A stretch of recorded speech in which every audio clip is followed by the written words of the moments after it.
Welcome to Seneca Indians Baseball, live on KNEO.org. This broadcast is a sporting outreach of the KNEO Sports Network. You're now locked into the official pregame show of the Seneca Indians. Now, let's go to Ben Walcott, live on location.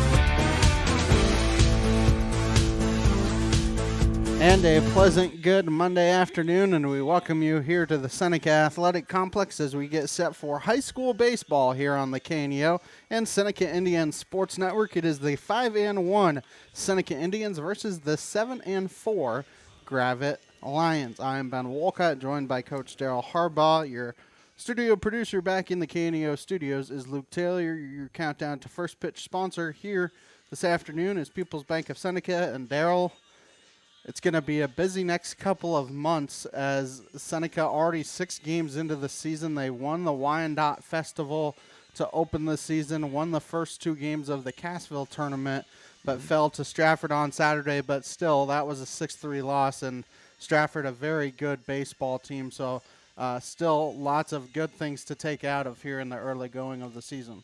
Oh, yeah, absolutely. I mean, when you think about it, Ben, we've 6 games.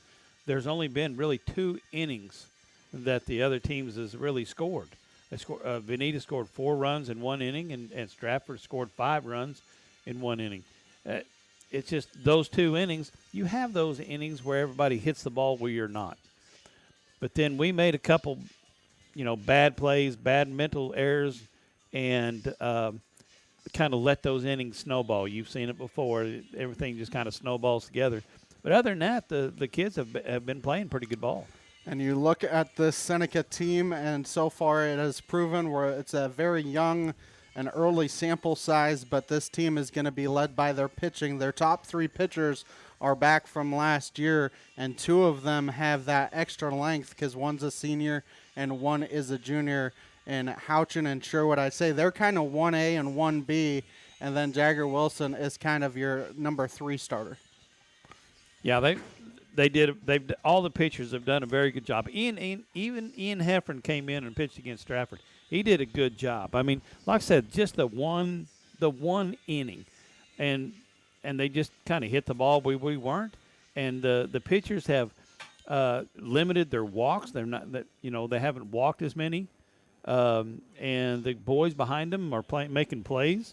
So right now they're playing pretty good baseball. Yeah, and you mentioned that, and I forgot to mention it. Ian Heffron, your number 4 starter for the Seneca team, got a little bit of varsity experience last year as well. That'll only help him this year. He's kind of a jack of all trades because he's played left field, he's played third base, he pitches, so he can be plugged in a lot of different places for the Seneca team. It depends on who's pitching and the rotation, and they change people in there.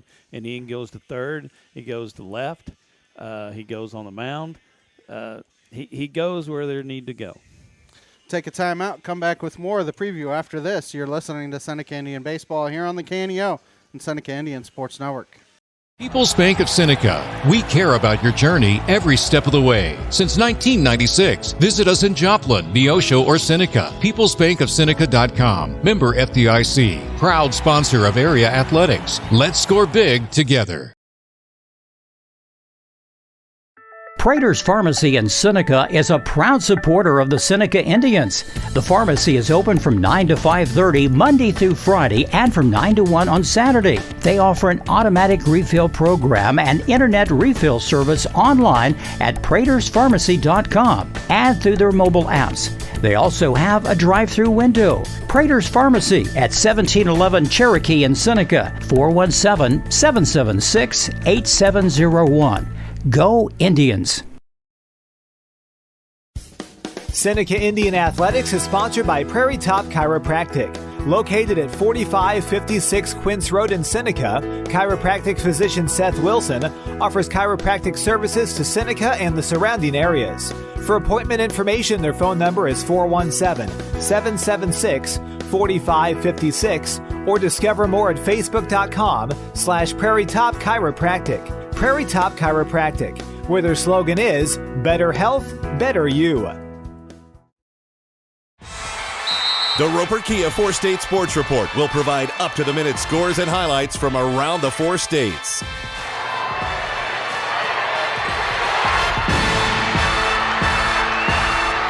With ultimate local coverage from all your favorite teams. The Roper Kia 4-State Sports Report, weeknights at 6 and 10 p.m. Happy Egg supports the family farmer because they've seen the difference a choice like this can make. Now you can grow for Happy Egg and choose to raise hens the right way, the happy way. When you grow for Happy Egg, you're growing for a family-owned and operated business. You're raising happy hens on 10-plus acres who will lay happy eggs. You're working for yourself. As a Happy Egg grower, you'll receive new flock cost support and yield-based compensation. Visit happyegg.com/grower to apply today. Churches everywhere preach that heaven and hell are real, and that a relationship with Jesus Christ is the only way to get to heaven. When you hear such a message, you can do one of two things. Billy Graham. First, you can reject it, laugh it off, take it lightly, or you can weigh the facts, heed the warning, and gauge your life and actions accordingly, and repent of your sins, and turn to Jesus Christ as your Lord and Savior. So what does repent of your sins mean? It means you're sorry for the sins that you've committed, and you ask the Lord to help you stop sinning. It is never too late to repent, never too late to turn to Christ. All the way through the scriptures, it teaches that God is a God of love, forgiveness, and mercy. And He wants you to know all three. Someone is ready to talk with you right now when you call 888-388-2683. That's 888-388-2683. We're the Billy Graham Evangelistic Association. Arkansas, and so they get their season started. It looks like maybe a little bit sooner. They already have 11 games into their season. Seneca was 6 so far. So both these teams come in rip roaring, ready to go. And I don't remember the final score, but I just remember last year's game how wild it was. It was like a 15-14 game and over 3 hours long because there was a couple 5-minute rain delays in there and all that other fun stuff. So I don't think that will happen today. The sun has come out, so no rain in the forecast for today. The rest of the week is a different story, but today's game shouldn't have that problem. It shouldn't be. It should be a great day. Like you said, the sun has come up. It's warmed up just a little bit. Been kind of cool all day, but the wind is calm. So it really doesn't matter. I mean, the boys are not going to even notice. They're out there moving. They're not even going to notice that it's a little cooler. I know my wife brought her coat, but, she's cold when it's below 77 or something like that. But people in the stands that don't move, it can get cold fast. They're a little cooler, but no, these boys out here, this is probably perfect weather for them. Your starting lineups here this afternoon, sponsored by Prairie Top Chiropractic and Prater's Pharmacy. First for the visiting Gravette Lions. Leading off is the shortstop, number 15, Cameron Bedwell. Batting second and playing third base, number 4, Hudson Harris.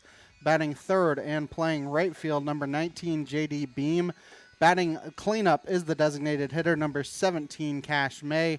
Batting fifth and playing first base, number 14, Kyle Murphy. Batting sixth, the left fielder, number 5, Keegan McGee. Batting seventh and doing the catching, 00, Otten Giffen. Batting eighth and playing second base, number 20, James Marta. And batting ninth is the center fielder, number 3, Cade Phillips. The extra player is the pitcher for Gravette, number 7, Grant Suter. Now the starting lineup for the Seneca Indians coming in at 5-1 overall. Leading off is the pitcher, number 13, Jagger Wilson. Batting second and playing shortstop, number 8, Grant Houchin. Batting third and playing center field, number 18, Drew Sherwood. Batting cleanup and playing first base, number 21, Hagen Ginger. Batting fifth and doing the catching, number 2, Silas Ball. Batting sixth is the designated hitter, number 19, Asher Prater. Batting seventh and playing right field, number 25, Ryan Owens. Batting eighth and playing second base, number 5, Braden Roark. And batting ninth and playing third base, number 17, Ian Heffron. Extra player out there is the left fielder, number 33, Caden Klaus. Head coach of the Indians, Chris Yost, assisted by David Sherwood. Should be a fun one here. And Daryl, it seems like from what I've seen, in the 6 games so far for this Seneca team, they are able to jump on teams early, and then the pitching is kind of what, I don't want to say helps them late, but you think about those 2 wins on Friday against Mount Vernon and Lebanon. They jumped out to 2-0 leads both times. Houchin actually threw a complete game shutout, and then in game 2, it was a 2-1 final score. So you think about the top of this order. I don't know if Jagger Wilson set the record for triples last year. I know he was close, and he's only got more speed this year. And they switched it up a little bit. Remember last year how this Seneca team went lefty to start. Now they go left in the top 3, probably to avoid some matchups. I mean, it doesn't happen as much in high school baseball as it would happen in college or the pros, but they switched up a little bit by having Sherwood bat third instead of second. Jagger's been a good leadoff hitter the whole time. They got Grant batting second. He's been playing good, or hit the ball well. Sherwood very well. I called this bat the other day a CNI dog. He could find the holes out there, and he's been doing that. And they just haven't put a string of hits together. Here those last couple games. First 3 games, they scored a lot of runs. They had some good hits. They put the ball in play, and they just haven't hit. They just haven't, the 2-1. They scored 2 and 2, and then 3 on Saturday. And they just haven't hit the right hits at the right time. They've had some kids on base. They just haven't got the right hits at the right time. Should be a fun one here this afternoon as Gravette just finishing their infield umpires here now as well, and they will have their umpire meeting here before getting things rolling. But between these 2 teams, a lot of good baseball, and we expect a good game here this afternoon. Yeah, Gravette's always a good team. They're always well coached. They got a bunch of kids out, to play, and like you said, they are tough. And everybody knows it down in Arkansas. They're tough. They beat Bentonville West the other day, and they've had some good wins this year and some tough losses. So I expect them to play well. And if you're going to beat Gravette, you're going to have to play well, pitch well, and play well. Make plays behind them. Like we said, Jagger Wilson with the start here this evening. It'll be interesting to see who comes behind him just because Houchin isn't eligible to pitch today. Sherwood, we're not 100% sure if he's eligible or not. If he is, he may be a backup to him. Heffron isn't eligible either. So, 2 or 3 of your top 4 pitchers are out of eligibility for today. So then you really dig into Hagen, Caden Klaus and Hagen Ginger, yeah. Hagen pitched an inning the other day, and we're all on pins and needles watching him pitch because he doesn't want any part of it, but he knows he has to sometimes. And, spots like that. And he did come in. Did a good job. Yeah, through a 1, 2, 3, 6th inning. So, when you don't have any hits given up, I think that's pretty good. Good thing. Even if they're hard hits, it doesn't matter as long as they're out. So if you're making plays behind the pitcher, that's what it's doing. And that's what we have done so far. The kids have made some very good plays behind the pitchers. They've hit the ball good. Lebanon hit the ball hard, and we made plays behind Sherwood. And it was we made the plays. The pitchers were throwing the spots where they needed to throw. They didn't walk anybody, hardly. They maybe walked a couple, but they didn't hardly load the bases up. And we made plays when they hit the ball where it's supposed to be done. Should be a fun one here this afternoon as both teams are getting introduced here at the moment, and then we'll have an anthem and get the ball game underway. So a busy week here, Daryl, for this Seneca team. It was busy last week because they were in that Cassville tournament, but this week it's just as busy due to the fact that you potentially have a game Thursday, Friday, and Saturday on top of Monday. Well, with all the rain coming, too. With all the rain coming and forecast to come, the Monett tournament is just going to be play it by ear. When you think you can get it in, they may have 2 games in the same night, try to get some stuff in, or during the day. Yeah. They may be leaving, going to play during the day. So it's going to be hard. Yeah, they're supposed to play Thursday, Friday, and I think Saturday afternoon, Daryl. And so, you were talking with head coach Chris Used a little bit about it earlier, and just kind of you don't know what's going to happen. I mean, thankfully now Monette has turf this year, and so that should help them out a little bit. But it'll be interesting to see what happens because they're scheduled 4:30 Thursday, 4:30 Friday, 2:00 on Saturday. So and that was the reason it was so crucial to get Ian Heffern out there on the mound on Saturday and just let him pitch. Just let him pitch. They had one inning, but let him pitch, get him some experience on the mound, and that was crucial for him. And like you said, he gave up 6 runs, but only 2 of them were earned. So, that's kind of part of it too. So, you got to have some help behind you sometimes as well. And in that inning, like you said, it snowballed. So, yeah, they made a couple errors, they made a couple mental mistakes. And you know as well as I do how that just snowballs all together. We will take a 3-minute timeout. When we come back, we'll get you the start of the game after this on the KNEO and Seneca Indian Sports Network. If you're a weekend warrior who likes to go, go, go, don't let pain put the brakes on your pace. When you need help with an injury that keeps you from moving, you want an orthopedic team with a proven track record. Freeman Orthopedics and Sports Medicine is nationally recognized and were recently named CareCheck's #1 hospital in the market and top 10% hospital in the state for hip fracture repair. Freeman Orthopedics and Sports Medicine, the experience you need to keep pace with life. A proud supporter of local high school athletics is Numac Electric. Serving Newton and McDonald County, they provide power for area homes and businesses and want to wish all the athletes much success throughout the season.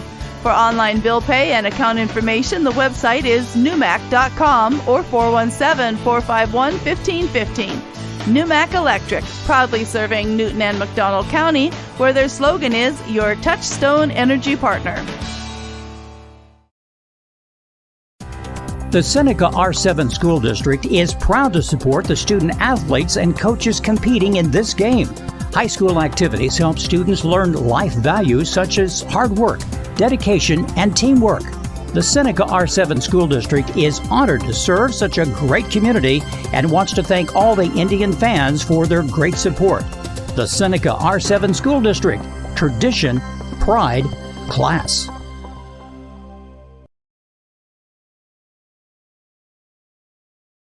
At ProLube Tire and Auto Center, we know what it means to rely on your vehicle. We race all year and know how to get that extra inch out of every part.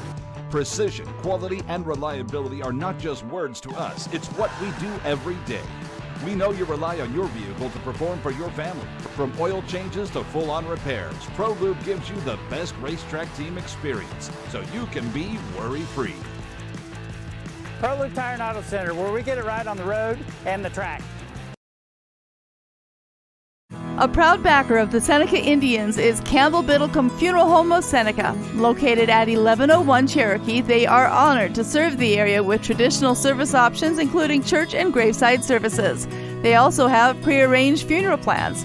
For more information, the phone number for Funeral Director Mike Steele at Campbell Biddlecombe Funeral Home of Seneca is 417-776-2251 or online. Dairy Queen Grill and Chill in Seneca is the place to go before or after the game. Check out their amazing menu of fan favorite blizzards like Oreo or cookie dough. Happy hour is daily from 2 to 5 p.m. That means everything you can drink from a straw is half price, excluding premium shakes. Don't forget to grab one of their $7 meal deals or their signature stack burgers and top it off with a Misty Slush. The Dairy Queen Grill and Chill in Seneca, located at 308 Washington, open daily from 10 a.m. to 10 p.m. Proud to support the Seneca Indians. Here from Seneca, as Jagger Wilson is going to get things started out on the mound for the Indians, as he will be facing Cameron Bedwell, Hudson Harris, and J.D. Beam are the first 3 due up for Gravette. And then you have Cash May, Kyle Murphy, Keegan McGee, the next 3, and then Otten Giffen, James Marta, and Cade Phillips are the final 3. Left to right in the outfield for Seneca is going to be Caden Klaus in left, In center field is Drew Sherwood, and in right field is Ryan Owens. And then left to right in the infield, Ian Heffron at third, Grant Houchin at short, Braden Roark at second, and Hagen Ginger at first, with a battery of Silas Ball catching Jagger Wilson here as we're at the top of the 5 o'clock hour. You're listening to KNEO 91.7 FM. Neosho Joplin live online at kneo.org as Cameron Bedwell takes a called strike to start off the contest. It is. That pitch also hits the outside corner, and the count quickly 0-2. 51 degrees, mostly sunny here at first pitch in Seneca. As 0-2 the count, 2 fastballs quickly on Bedwell, and he hits the outside corner. Good morning, good afternoon, and good night, and there is one down for the Indians. Well, I like the strategy of going at him. You know, quit wasting pitches, going at him. I like that strategy, and he's putting it right on the spot. All three of them was right on that outside corner. Hudson Harris now due up for Gravette as swings and misses at the fastball, or fouls it off, not misses. Yeah, Jagger was throwing very well the other night and had a good slider going too. Good curve and a good slider working. 0-1 the count here on Harris. Here comes the 0-1. That's there you go. Your breaking ball. Yep. And the count is 0-2. Start off with 4 fastballs and then throw in that slider. That'll work wonders for you. It broke late too, down and away. As here comes the 0-2. And that stays outside. It's the count 1-2, but that's not a bad pitch to try and see if you can get him to chase. Yeah, you know the main thing is, Ben, to work ahead. Stay ahead, work ahead. As here comes the 1-2. That fastball is bounded foul down the right field line. So the count remains 1 ball and 2 strikes. 3:30 down the lines here in Seneca. It's 400 to dead center. In one of the bigger ballparks in the 4-state area. So that pitch is outside, and the count now 2 balls and 2 strikes. Doesn't seem to matter where you go in the 4 states area. This is one of the bigger ones. Yes, it is. 2-2 breaking ball is in there for a called strike 3 and back-to-back Ks to start the contest for Wilson and the Indians. The boy's going to have to adjust to this umpire strike zone. He's got a little bit bigger strike zone, which is not bad. I mean, I kind of like that. Yeah, make the hitters hit. Make the hitters swing the bat.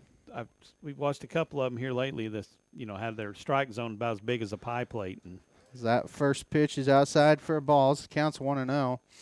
So that strikeout pitch on that 2-2 was a curveball that broke late. So he has a curveball and a slider working as that. Yep. 1-0 is a fastball in there for a strike, and the count's 1-1.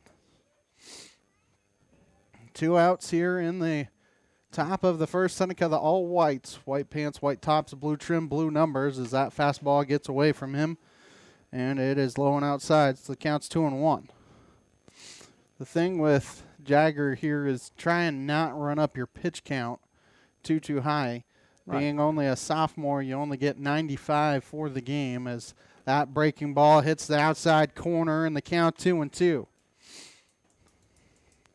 Like you said, Darryl, those hitters are going to have to adjust because they're going to have to that adjust. One looked like it was a little bit on the white, but that fastball is outside. It's the count now full at 3-2.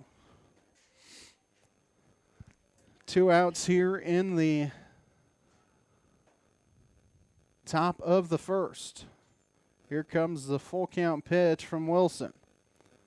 And that fastball is spoiled foul, and it's going to get out of play. So the count will remain 3-2. J.D. Beam, if he can reach Cash May, their designated hitter, would come to the plate. So here comes the 3-2 pitch. Breaking ball in there for a called strike 3. And Jagger Wilson strikes out the side, all 3 looking. Nothing doing for Gravette here in the top of the first. Happening in the books. It's Gravette nothing. Seneca coming up here on the KNEO and Seneca Indian Sports Network. Being a Lion comes with a reputation for excellence. Whether it's in the classroom, on the court, or in the community, Lions are leading the way. With innovative and immersive academic programs, new scholarship opportunities, and a campus committed to the future. Now is the perfect time to find your purpose. Find your pride at Missouri Southern State University.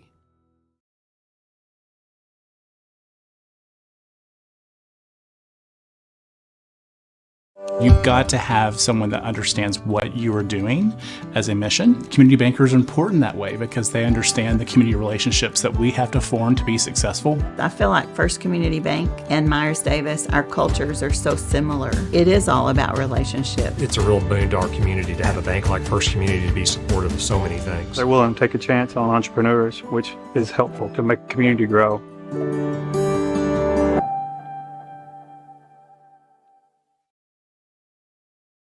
I'm a Missouri Farm Bureau insurance agent. I'm for working hard for what you get and then protecting what you've got. Your home, your vehicles, your life. I'm for making an honest living and taking pride in what you do. And for giving back to the community I call home. I'm for serving my clients with the respect and dignity you would expect from the farmers that started this company. And though I know you probably hope you never need me, I'm here for you when you do. I'm a Missouri Farm Bureau insurance agent. And if you're a Missourian, I'm for you. I am Josh Dotson with Missouri Farm Bureau Insurance Services. If you're in Missouri, I'm for you. Are the next three, and then Ryan Owens, Braden Roark, and Ian Heffron are the final three, as Grant Suter at least will start the game here for Gravette. Daryl and I were talking last year in the non-conference game. They threw a different pitcher every inning, so we'll see what happens here as Jagger Wilson gets things underway. So here comes the first pitch, and that's outside for a ball, so the count's 1-0. Get to what Gravette looks like in the field in the moment. Gray pants, black tops, orange trim, and numbers. As the 1-0 is swung on and missed. Count 1-1. Kind of interesting. Suter here exclusively from the set. Well, now he switched. He was in the stretch to start. Yeah. Now he goes from the set as that pitch is in there for strikes. The count's 1-2. Wilson going to have to battle here with 2 strikes. 1-2 the count. Here comes the 1-2. That breaking ball is popped foul. Did a good job waiting on the curveball and hits it out of play. And it's one you're just trying to stay alive. And Dale, you notice there, he's not going to let the umpire make the decision there because it was close. So that pitch is outside for a ball. So counts 2-2. And so Wilson may be taking a little bit of a lesson from what he learned in the top half of the first pitching-wise. He was throwing. He knows where he threw it and what he called. So that pitch is in the dirt, or what we used to call the dirt. Now it's in the dirt. I don't know what you call that turf now. It's still the dirt. I don't care. 3-2 the count here on Wilson. Comes the 3-2. And that hits the inside corner for strike 3. So 4 batters and 4 punch-outs all looking between the two teams. And I think both coaches are going to tell their kids, hey, you need to swing the bat. Yeah, you might as well get that in your mind right now, because if it's close, I think he's calling it. And, Jagger, you can't say nothing because you're pitcher. So that first pitch must have been low. Count is 1-0 on Houchin. Newmac Electric, Prater's Pharmacy, Prolu Maintenance Center, Freeman Orthopedics and Sports Medicine, all sponsoring the broadcast here this afternoon. 1-0 the count. Here comes the 1-0, and that breaking ball hits him in the head. So first runner of the day. Houchin looks no worse for wear, though. Yeah, it's the reason they wear a helmet. And it was a breaking ball, too, which is a little bit nicer to be hit with than a fastball. Well, it was a breaking ball that didn't break. He threw it up there, but it didn't come down. Gravette looks like this in the field. Left to right in the outfield, Keegan McGee in left, and center Cade Phillips in right is J.D. Beam, as Sherwood will step in, and he swings at the first pitch and fouls it off. So counts 0-1. It's Houchin. I was going to say if Wilson was on, I'd expect him to take second. But Houchin, I don't think is as aggressive. He's pretty aggressive. He's pretty aggressive. He's got a pretty big lead out there as well. Yeah, and there he goes. As he's going to try and steal second, and in there safely with the stolen base. Not a great jump there because I think a better throw, and he is out. Yeah, you that one had to be on the button. If he threw it on the button, and he got him out, but throw was a little high and a little wide. But Drew Sherwood's has been very good here opening. So 1-1 pitch is spoiled foul, so the count now 1-2. Continuing with what Gravette looks like in the field, Hudson Harris at third, Cameron Bedwell at short, James Marta at second, and Kyle Murphy at first. 1-2 the count here on Sherwood and Darrell. This is something that Seneca has to take advantage of as Sherwood hits it to the left side. The problem is Houchin had to wait and make sure it got through, so it'll be first and third, but a good job there by Sherwood. And once again, those lessons learned from those first couple of hitters, that was on the outside corner, but he said, you know what, I'm not going to let the umpire make that decision. And there you go. I mean, I called his bat the CNI dog. I mean, it has been finding the holes in the left side, the right side. It doesn't matter where he's hitting it. He's finding the base hits. And Darrell, the problem for Seneca has been they can get runners on and in scoring position, but getting them home has been a problem as they bluff a throw to second. Sherwood in safely as Ginger takes a strike. It counts 0-1, but you got two runners out there with 2 outs, 1 out. It's his job to get him in. Get him in somehow, some way. Yeah, it's Hagen's job to get him in and see if he can.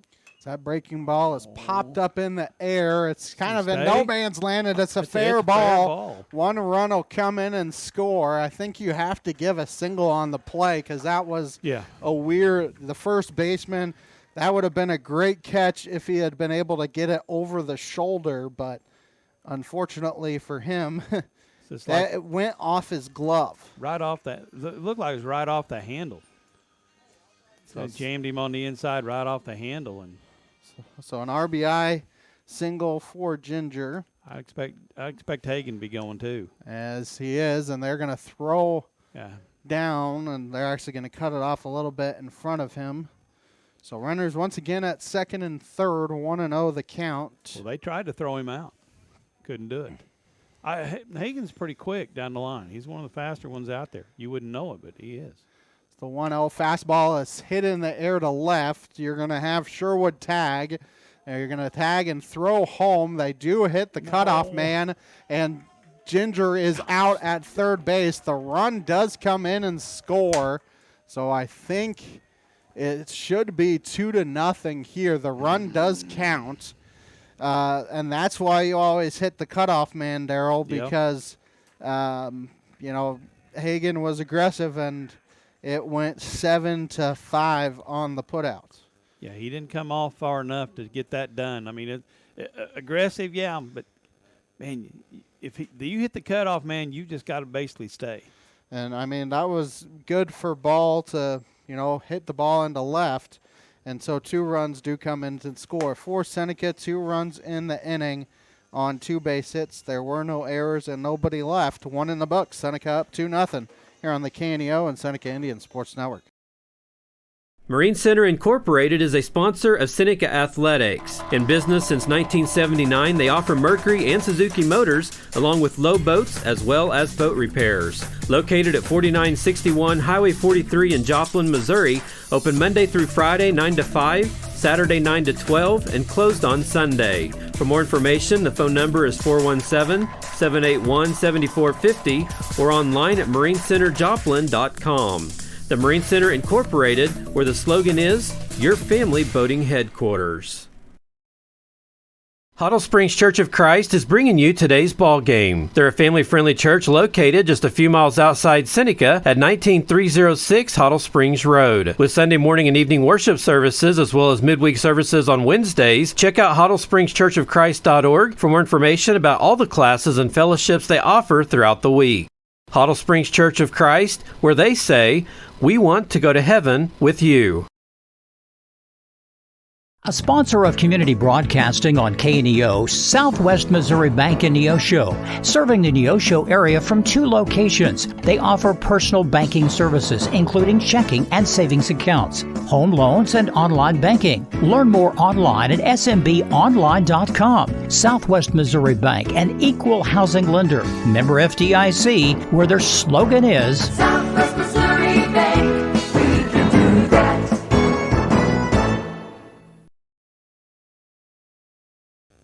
as the leadoff hitter is up for Gravette here in the top of the second. They send 4, 5, and 6. Cash May, Kyle Murphy, and Keegan McGee to the plate.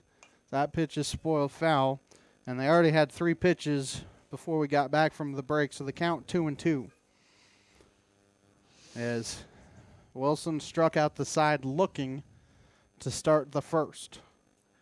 I think the umpire has sent the message in the first inning. Swing the bat.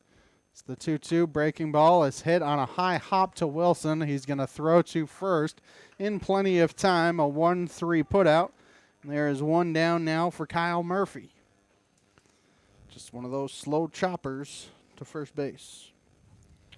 Kyle Murphy comes to the plate. Want to thank some of our sponsors: Campbell Biddlecombe Funeral Home, Big Nickel, Missouri Southern State University, and Prairie Top Chiropractic. One out here as Murphy comes to the plate. First pitch hits the outside corner. It's count 0-1. It's a little bit of a late call there for a second there. I thought he was going to call out a ball. Well, he's been calling it a strike all night, all morning, all night, all evening, afternoon. all something. That 1-0 pitch is laced down the right field line. It's going to be trouble, and it's going to one hop to the wall out there in right field. Ryan Owens, and that's a long ways to run. They cut it off, and in at third with a triple is Kyle Murphy.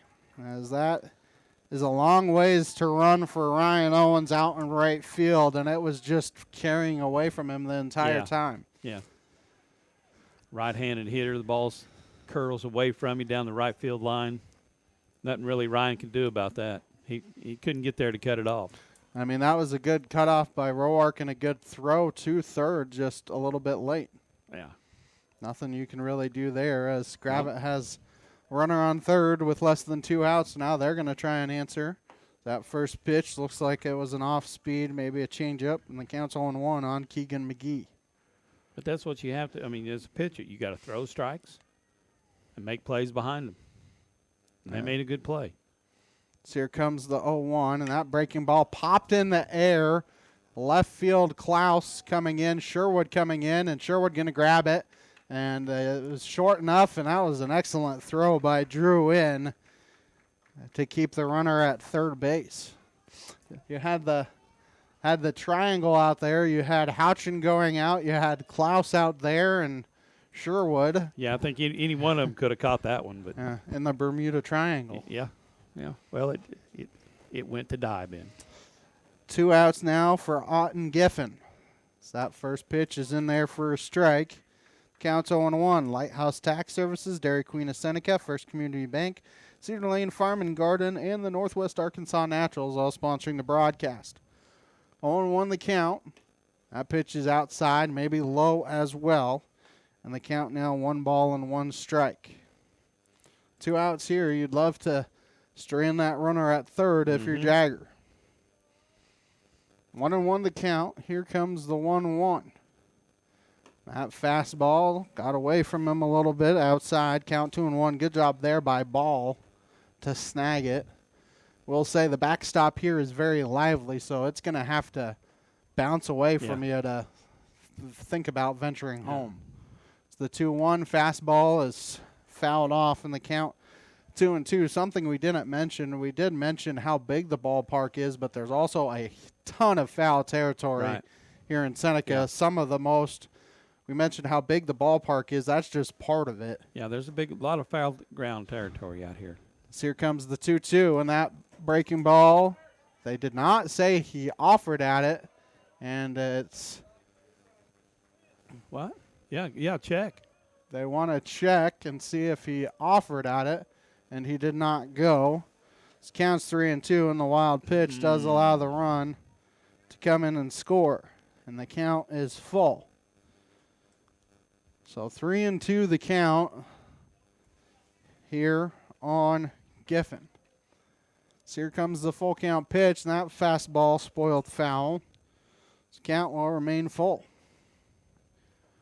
And that's something kind of it's not an error or anything, but pass balls, wild pitches are ones that you always wish you have back. That breaking ball hits the inside corner for strike 3.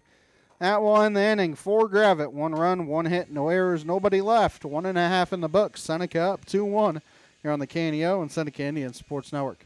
People's Bank of Seneca. We care about your journey every step of the way. Since 1996, visit us in Joplin, Neosho, or Seneca. PeoplesBankOfSeneca.com. Member FDIC. Proud sponsor of area athletics. Let's score big together. Prater's Pharmacy in Seneca is a proud supporter of the Seneca Indians. The pharmacy is open from 9 to 5:30 Monday through Friday and from 9 to 1 on Saturday. They offer an automatic refill program and internet refill service online at praterspharmacy.com and through their mobile apps. They also have a drive-through window. Prater's Pharmacy at 1711 Cherokee in Seneca, 417-776-8701. Go Indians! Seneca Indian Athletics is sponsored by Prairie Top Chiropractic. Located at 4556 Quince Road in Seneca, chiropractic physician Seth Wilson offers chiropractic services to Seneca and the surrounding areas.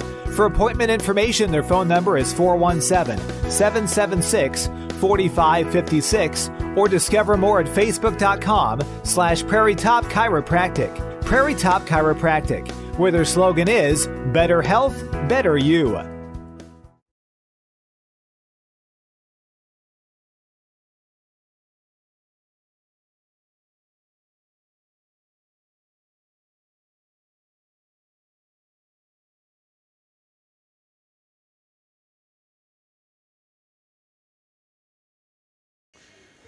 And we welcome you back as Seneca will send 6, 7, and 8 to the plate here in the second. Got 2 runs on 2 hits there in the bottom of the first. Looking for more. And Daryl, sometimes with the bottom of the order there for Seneca, they can be those table setters for the top. Well, the first 3 games, Ben, I thought the middle and toward the end of the lineup is what carried Seneca. I didn't think it was the top of the lineup. Now the top of the lineup is the one that scored most of the runs over there over the weekend. That breaking ball is hit down the left field line, foul.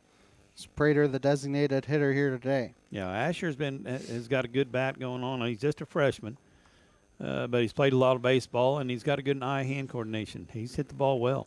0-1 the count. That pitch is outside. It's the count 1-1. Prater, Owens, Roark, all due up. Anybody reaches Ian Heffron would come to the plate. That would clear the lineup in 2 innings as that fastball's in there for a strike, and the count's 1-2. Nobody out here in the bottom of the second. Comes the 0-2. That fastball he just got a piece of. Yep. Stay alive, and that's all you can ask for. If you don't like it, foul it off. Count remains 1-2 here on Prater. Comes another 1-2 pitch from Suter, and he nubs it on a hop to third, throws to first in time. That is Harris to Murphy, and there is 1 down. That's what happens with turf fields compared to grass. You do get those true hops. Yeah. And there's 1 down for Ryan Owens. People's Bank of Seneca, Crowder College, Christian Healthcare Ministries, Seneca School District, all sponsoring the broadcast as that fastball hits the outside corner, so the count's 0-1. We tease Rhino all the time. He always getting hit with a baseball. I think the first. One is inside. I thought he was going to get hit again. 1-1. I mean, I think the first time he came up to bat, he got hit this year. And I've seen he got hit 4 times in one game last year. It's a 1-1 pitch. It's the outside corner. Count 1-2. And Daryl, like we said, this umpire is telling the kids they're going to have to swing the bat. Yeah, and the catcher had to reach out quite a ways to get that one in. So comes the 1-2 and hits it to third, but foul side of the bags. Count will remain 1-2, but a good job there by Owens. Like we've been saying, that was outside, but he's not going to let the umpire make that decision for him. Yeah, get a piece of it. So 1-2 breaking ball is swung on and missed for strike 3. So 2 outs here for Roark. That's the second strikeout of the game for Suter. As Roark will come to the plate. Southwest Missouri Bank, Neosho Daily News, Marine Center Incorporated, Community Bank and Trust, all sponsoring the broadcast here this afternoon. Now, Braden's had a couple good hits over the weekend down there at the Cassville tournament on Friday, Saturday. So here comes the first pitch to Roark, and it's in there for a strike. This counts 0-1. I want to thank some of our other sponsors, 4State Sports Report, Missouri Farm Bureau agent Josh Dotson, Neosho Area Chamber of Commerce, and Mid-America Specialty Markets. So the 0-1 pitch is in the dirt. Count 1-1. And, Darryl, something we haven't really talked about, but mentioned it a little bit with Silas Ball, but he's got some big shoes to fill as that 1-1 pitch is laced up the middle, and it will drop in front of the center fielder for a single for Roark. So a 2-out single. Ian Heffern comes to the plate, but Ball has some big shoes to fill in Cade Johnson. He does, and he's just a sophomore, and he's getting better every game. He's starting to understand what it is every game. You know, he struggled a little bit at the very start, but that pitch jams Heffern, but it goes to the screen, so the count's 0-1. No, he's getting better, and he's doing things that he should be doing. And over the weekend, he played very well behind the plate. From what I'm remembering, I mean, Johnson's kind of the biggest loss Seneca had from last year to this year as Heffern swung on and missed that one. So counts 0-2. Colton Curtis down at third was another starter that Colton Curtis, they good player, had to replace as well. Yeah. And then drawing a blank. That pitch is spoiled foul. So count remains 0-2. Had to replace the right fielder as well.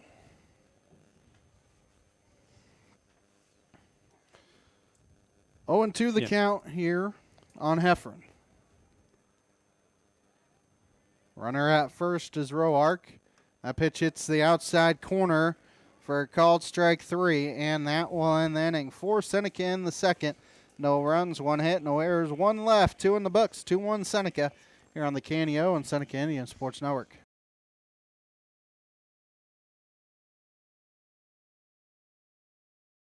A lot of people put Billy Graham on a pedestal. They thought if anyone could get into heaven by being a good Christian, Mr. Graham would make the cut.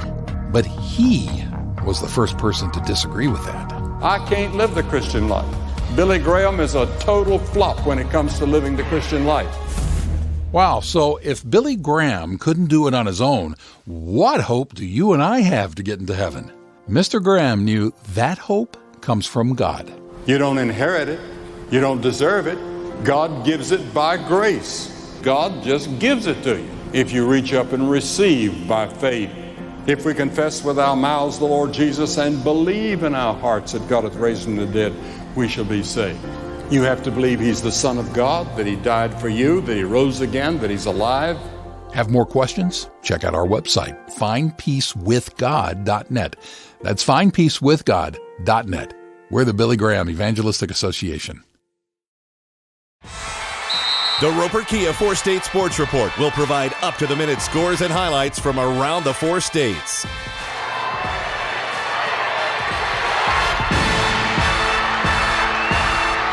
With ultimate local coverage from all your favorite teams. The Roper Kia 4-State Sports Report, weeknights at 6 and 10 p.m. Hit so far here this afternoon. So here comes the first pitch, and that fastball is outside to Martis. The count's 1-0. Thank you to Lighthouse Tax Services in downtown Seneca, offering personal and business tax filings for Missouri and multiple states. Sponsor of KNEO Radio and the Seneca Indians. As here comes the 1-0. That fastball hits outside corners. Count 1-1. Tax season only 2 weeks away. Get down there and see Roger Hennedy down at Lighthouse Tax Service. Good Seneca kid. So here comes the 1-1. That breaking ball hits the inside corner. Goes from the outside corner to the inside corner, and the count's 1-2. Mm-hmm. As Marta working against Wilson. The 1-2 from Wilson is fired low. And count now 2-2. Seneca got their 2 runs in the bottom of the first. Gravette answered with 1 in the top half of the second. And that one hit happened to be a triple. That's how they got their 1 run in. So that breaking ball is swung on and missed, and Ball tags him for out number 1.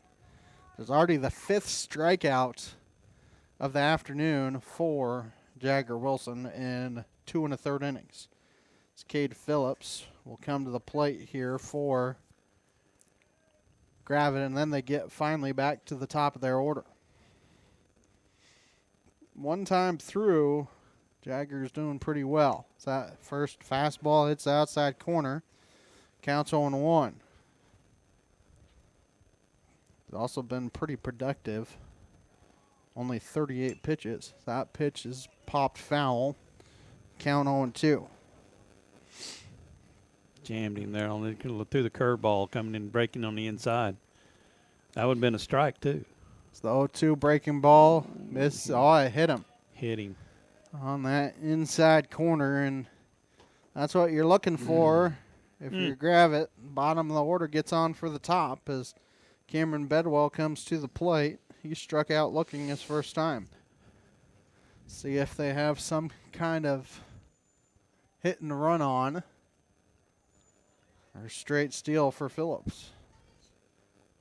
They always like to put the speedy guy right there at number 9 hitter, just in case this scenario. So here comes the first pitch to Bedwell. It's a ball. And in there safely is Phillips as he was off on the first pitch. 1-0 the count. Oh, no, he called it a strike. It is 1-0. I was right. Yeah, okay. It was a ball, 1-0. I was going to say, I thought it was a ball. Here comes the 1-0. That breaking ball is in there for strikes. The count now 1-1. 1-1 the count. One out here in the top of the third. That tying run is at second base. I think head coach Chris Hughes thought that first pitch was a strike, but yeah, he wanted it to be. It was not. 1-1 the count here on Bedwell. It's been a couple breaking balls. Now he hammers a fastball down the first baseline. It's a fair ball, and they call him safe at first as Ginger knocked it down, and Jagger couldn't quite get there in time. The runners will be at first and third. Oh my!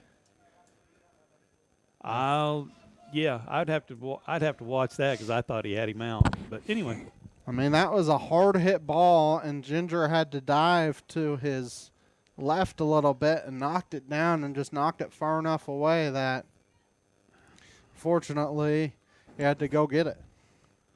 Runners at first and third, and he offered at it, so the count's 0-1 for Harris. Well, looks like he's wanting to bunt. We'll see if he actually goes through with it. Northwest Arkansas Naturals begin their season this coming Friday. They begin their home opener on Tuesday night, April 8th. See, offered at it again and missed on the bunts. The count's 0-2. I don't know if he's just trying to show it or what, but he's offered twice now. Yeah, I was figured the guy at first base would take off already, but who knows? So here comes the 0-2 pitch. That's in the dirt. Good block by Ball. And the count 1-2. Northwest Arkansas Naturals open the home part of their schedule at Arvis Ballpark on Tuesday night, April 8th, as they begin a 6-game homestand versus the Frisco Rough Riders that goes through Sunday, April 13th. For ticket information, visit nwanaturals.com, a supporter of high school baseball on KNEL. As they throw the ball away into right field, the run comes in and scores. The runners will be at first and third. Yeah, I know Braden's mad at himself now. So that's an E4 out there on Roark. I think the run was going to come in and score anyways. Yes. I think that part is a fielder's choice. But runners are at first and third now for J.D. Beam. Yeah, it was too slow of a runner to even try to think about turning two. So he was just going to get the one out at first base, but just went right underneath his glove. So that first pitch is swung on and missed. The count's 0-1, and now if you're Wilson, you really have to bear down here to try and keep that go-ahead run at third base. And you have to think, with the coach shouting out some numbers, that some kind of play is on, whether it be a hit and run, a suicide squeeze, a safety squeeze, something's coming. Here comes the 0-1. That pitch is spoiled foul, so the count now 0-2. Seneca in a 5-team district this year, Class 4 District 11, that will be held at Monette. So here comes the 0-2. Breaking ball popped in the air. There is no infield fly. Roark calling for it out there and will snag it for out number 2, and that's a big second out as Cash May comes to the plate. Try and leave those runners stranded at first and third. It's an all Big 8 district. It's Aurora, Cassville, East Newton, Seneca, and Monette will play at Monette. Here comes the first pitch, and that pitch is fouled back to the screens. The count's 0-1. May grounded out to Wilson his first time. Very interesting 5-team district, so really you want to be one of those top 3 to avoid that first round game. So that pitch is outside, so the count's 1-1. Yeah. The 4 will face the 5 seed, and the winner will face the 1 seed, whereas the 2-3 will just face each other. But I guarantee that won't be till day 2. If you're in the top 3, you can kind of set up your pitching the way you want it. So 1-1 is swung on and missed, and the count 1-2. So that's kind of going to be the key thing here for Seneca throughout the rest of the year, is try and make sure you're in the top 3 in the district, and obviously the goal to win the district and also compete for a Big 8 championship, which that'll start next Tuesday as they head to Nevada. Hey. As the runner takes second without a throw. They were trying to see if they could get them to throw down and get them in a pickle without getting run in. And that pitch is swung on and missed for strike 3. And Jagger is able to get out of the mess. For Gravette, 1 run in the inning on a 1-base hit. There was an error, and they strand 2. 2.5 in the books, tied at 2 here on the KNEO and Seneca Indian Sports Network.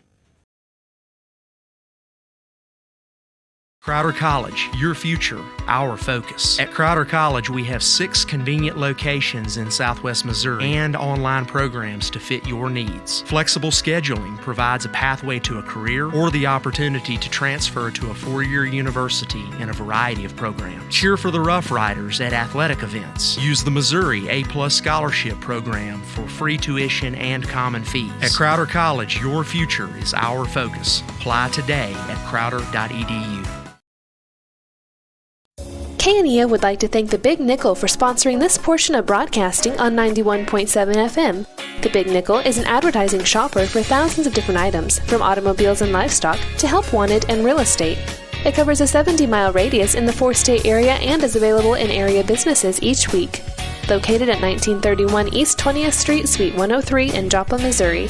Their telephone number is 417-624-4100. Happy Egg supports the family farmer because they've seen the difference a choice like this can make. Now you can grow for Happy Egg and choose to raise hens the right way, the happy way. When you grow for Happy Egg, you are growing for a family-owned and operated business. You're raising happy hens on 10+ acres who will lay happy eggs. You're working for yourself. As a Happy Egg grower, you'll receive new flock cost support and yield-based compensation. Visit happyegg.com/grower to apply today. Would do up as 1-1 the count here on Wilson to begin the inning, tied at 2. So that pitch is outside. It's the count 2-1. Over at the Neosho Daily News with Seneca Indians. Good luck. Let's go get that win. Keep up on the latest Seneca broadcast ball game schedule. Be sure to like us on Facebook, facebook.com/KNEO Radio. Follow us on X at KNEO 917 Sports. As that fastball's in there for strikes, the count's 2-2. Wilson struck out looking his first time. That breaking ball is outside. Count full on him. Once again, it was full on him the first time. Count full again at 3-2. Here comes the 3-2 pitch. And that is on the outside corner for strike 3. And that one was a little bit farther outside than normal. Yeah, he's got a wide strike zone. That one, it seemed like he expanded it a little bit extra. But you got to know it. By now, you have to know it. Swing the bat. Swing the bat. So one out here for Houchin, who got hit in the head and almost got hit again. So that first pitch is 1-0. That one would have been on the shoulder, not the head, but still. 1-0 the count. Here comes the 1-0. That's the outside corners. Counts 1-1. Yeah, he's from white line to white line. Batter box to batter box. That's what his strike zone is. So swing the bat. So 1-1 is popped foul out of play. Count 1-2. We're in the bottom of the third. If you don't know what his strike zone is by now, I think that's more on you than on them. Yeah, don't start whining about it. Swing the bat. Here comes the 1-2, and that breaking ball foul tipped at the plate. So good job by Houchin to keep himself alive. Stay alive. Choke the bat up. Stay alive.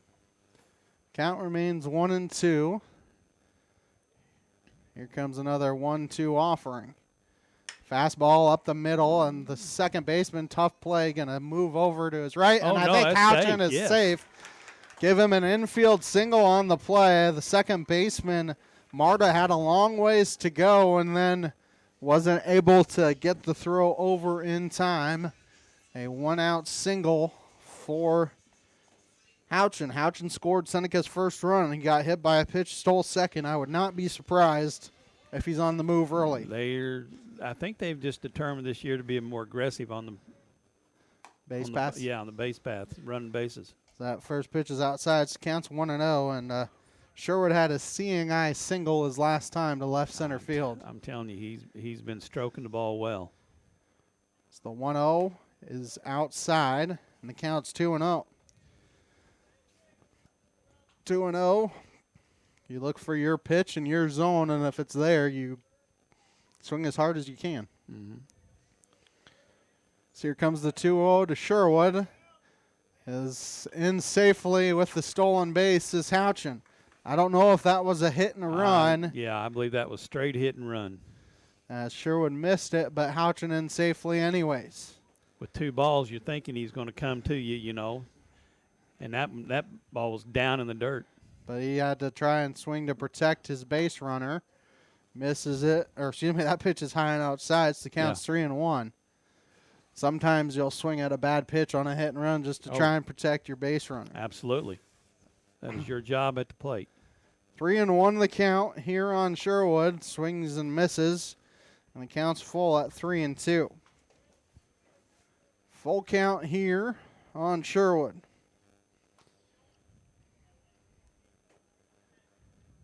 As here comes the full count pitch from Suter. Popped in the air. Left fielder out there has a bead on it, and the left fielder, McGee, grabs it for out number 2. Just a good old can of corn out there in left field. Yeah, you could eat a sandwich waiting for that one to come down. Could you have made a grilled cheese sandwich? If you had the fire going pretty good, you could have. Grilled it up right quick, made it.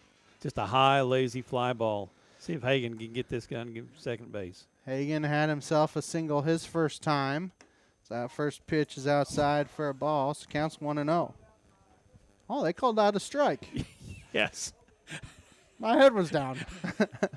Yes, I don't know how, Ben. Well, the count 1-1 as a wild pitch gets away from the catcher there. Counts 1-1. I can understand having a little wider strike zone, but my. Yeah. I mean, it looked outside, so that's why I get aggressive with the bat and swing it. So here comes the 1-1, and that pitch is outside. Count 2-1. Maybe we should say that one was more low than outside. Yes, for him, yes, it had to be low. 2-1 the count here on Ginger. He takes it to him here. It's the 2-1 pitch is hit down the right field line, first base line, and it just goes foul in front of the bag, so the count's 2-2. Seneca caught a little bit of a break there because the first baseman, all he had to do was step on the bag. He could have caught it right there next to the bag. 2-2 the count. Here comes the 2-2, and that pitch is high. Count full at 3-2. Ginger singled his last time, was caught trying to take third on a fly ball to left. He had an RBI single his last time. That ball lays to left center field, and it's going to fall in front of the left fielder. Second RBI of the afternoon for Ginger, and Seneca has a 3-2 lead. There you go. RBIs for Hagen. Just kind of stick your bat out there and take it where it needed to go, as Houchin has scored 2 of the 3 runs for the Indians. That's what he's there for. Silas Ball coming to the plate as pitch is in there for a strike. Ginger in safely at second base. So a stolen base for Ginger. Counts 0-1. Ball flew out to left field, but it was a sac fly.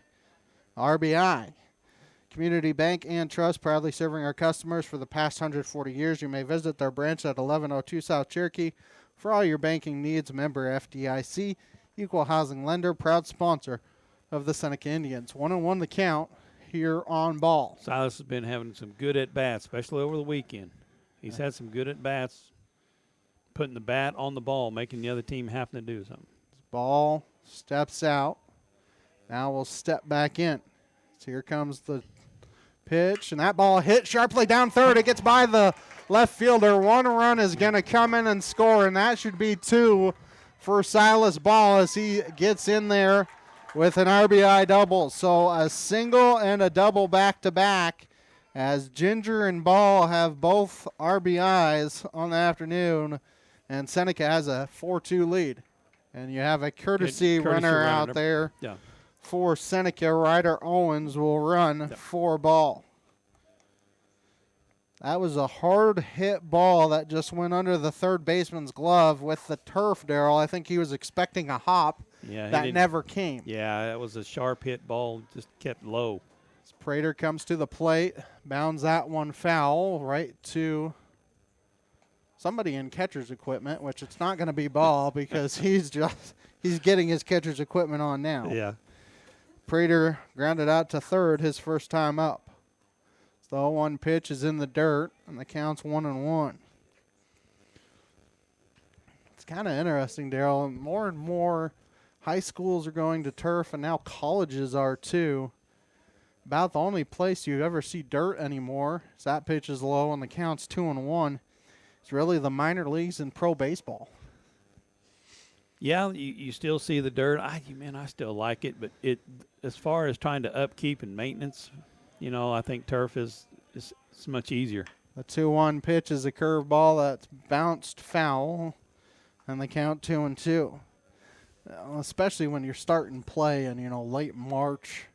You begin practice early March, and then late March, early April. All the rain, snow possibilities. You almost have to have turf anymore. It counts 2-2. Yeah, we wouldn't have near the games on schedule that we do. It's like because they spend half the times. These baseball coaches, they teach as well. But, yeah, you get a little rain on a dirt field, and you're out there all day long trying to just have a game. 2-2 the count here on Prater, who has fouled off a couple of curveballs. Now, Asher's got a pretty good eye and high coordination, gets a good bat. That fastball in the dirt, the wild pitch gets by the catcher, and the runner, Owens, will take third on the wild pitch. So a runner at third and a full count here on Prater. 2 outs here. Runner in scoring position for the Indians. 3-2 the count.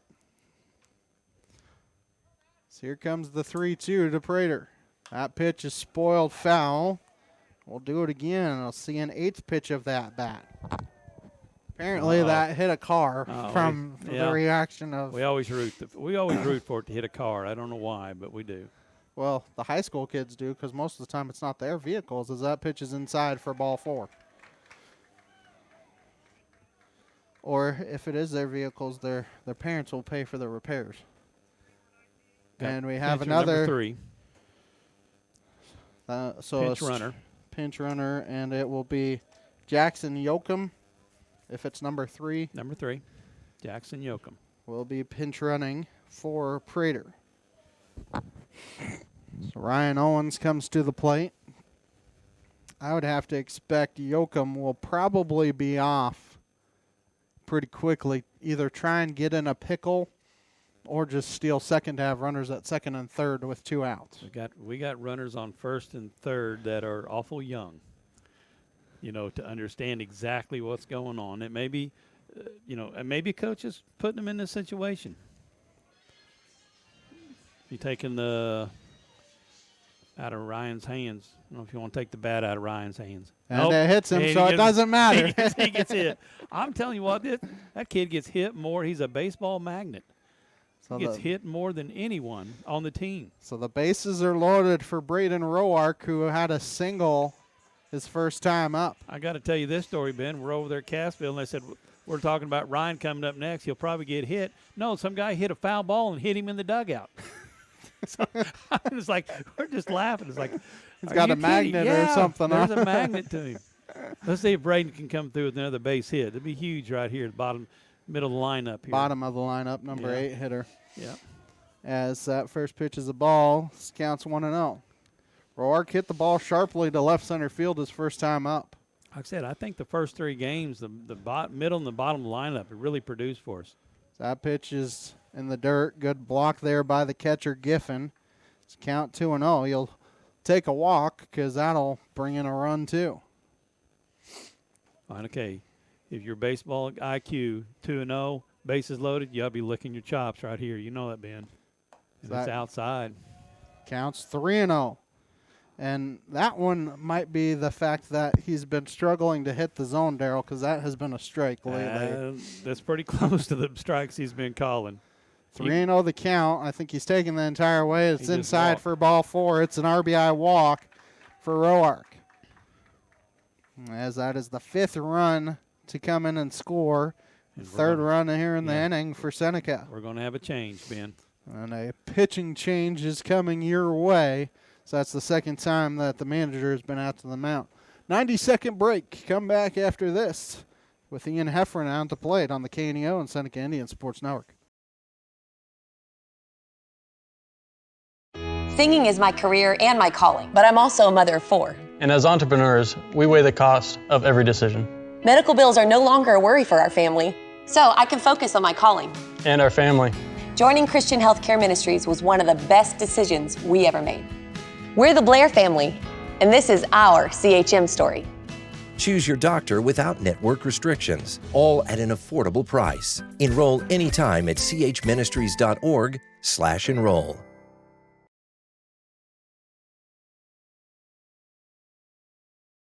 I am a Missouri Farm Bureau insurance agent, and I'm here to talk about life, your dreams, your work, your family, and how you can protect it all with a company that will talk to you with the honesty of a farmer and take care of you with the integrity of a neighbor. I'll make sure no detail is left uncovered so your family can breathe easy. Because just like you, I chose to build a life in Missouri too. I'm a Missouri Farm Bureau insurance agent, and I'm from Missouri for life. I am Josh Dotson with Missouri Farm Bureau Insurance Services. If you're in Missouri, I'm for you.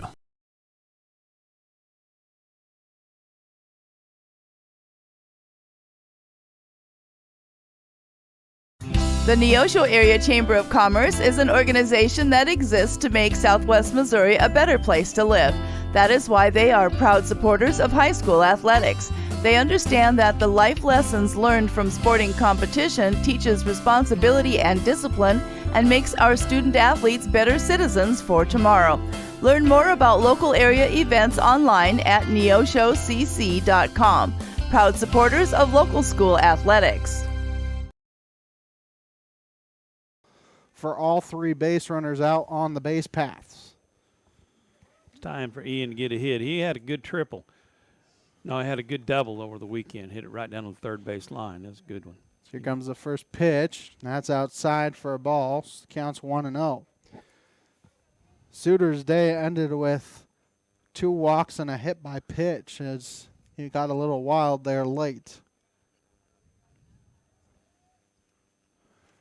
1-0 the count here on Heffron.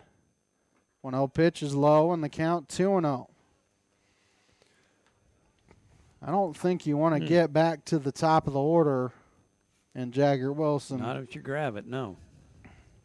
As Heffron is the 9th batter to bat in the inning for Seneca. It's the 2-0, hits the outside corner, and the count's 2-1. All right, Ian, let's get aggressive here with the bat. 2-1 the count here on Heffron. Make him get you out. 2-1 is swung on and missed. Looks like they went with the off speed, and the count's 2-2. He just missed it. Looked like he was on it. He just missed it. 3 runs in the inning so far for Seneca. All 3 are earned. Here comes the 2-2. That pitch is high and inside, and there's nowhere to put him. This count's full at 3-2. Got a battle now. Got a battle. Everybody's off, so if you can find a gap, that runner from first can come on and score because they're not holding him on either. No, everybody ought to be on the move. Comes the 3-2, and that's swung on and missed for strike 3. And that will end the inning. For Seneca, they do get 3 runs in the inning on the 3 base hits. There were no errors, but they do strand 3. 3 in the books. 5-2 Seneca here on the KNEO and Seneca Indian Sports Network.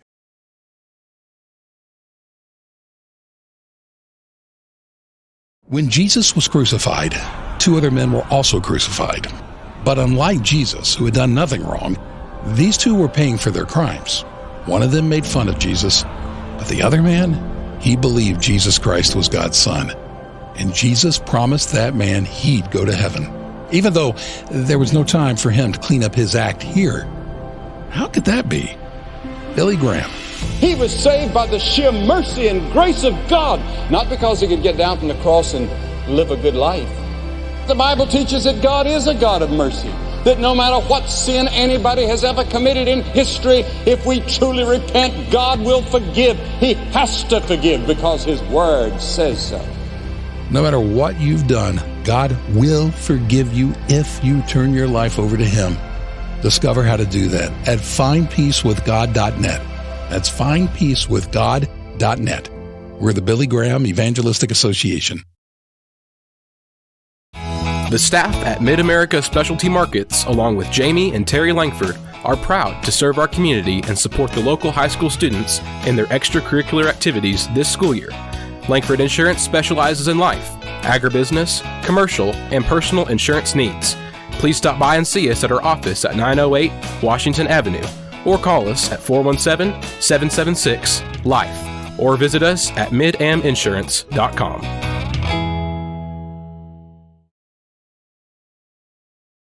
As he takes a fastball on the outside corners, the count's 0-1. Murphy tripled down that right field line his first time up. So that 0-1 pitch is spoiled foul. Counts 0-2.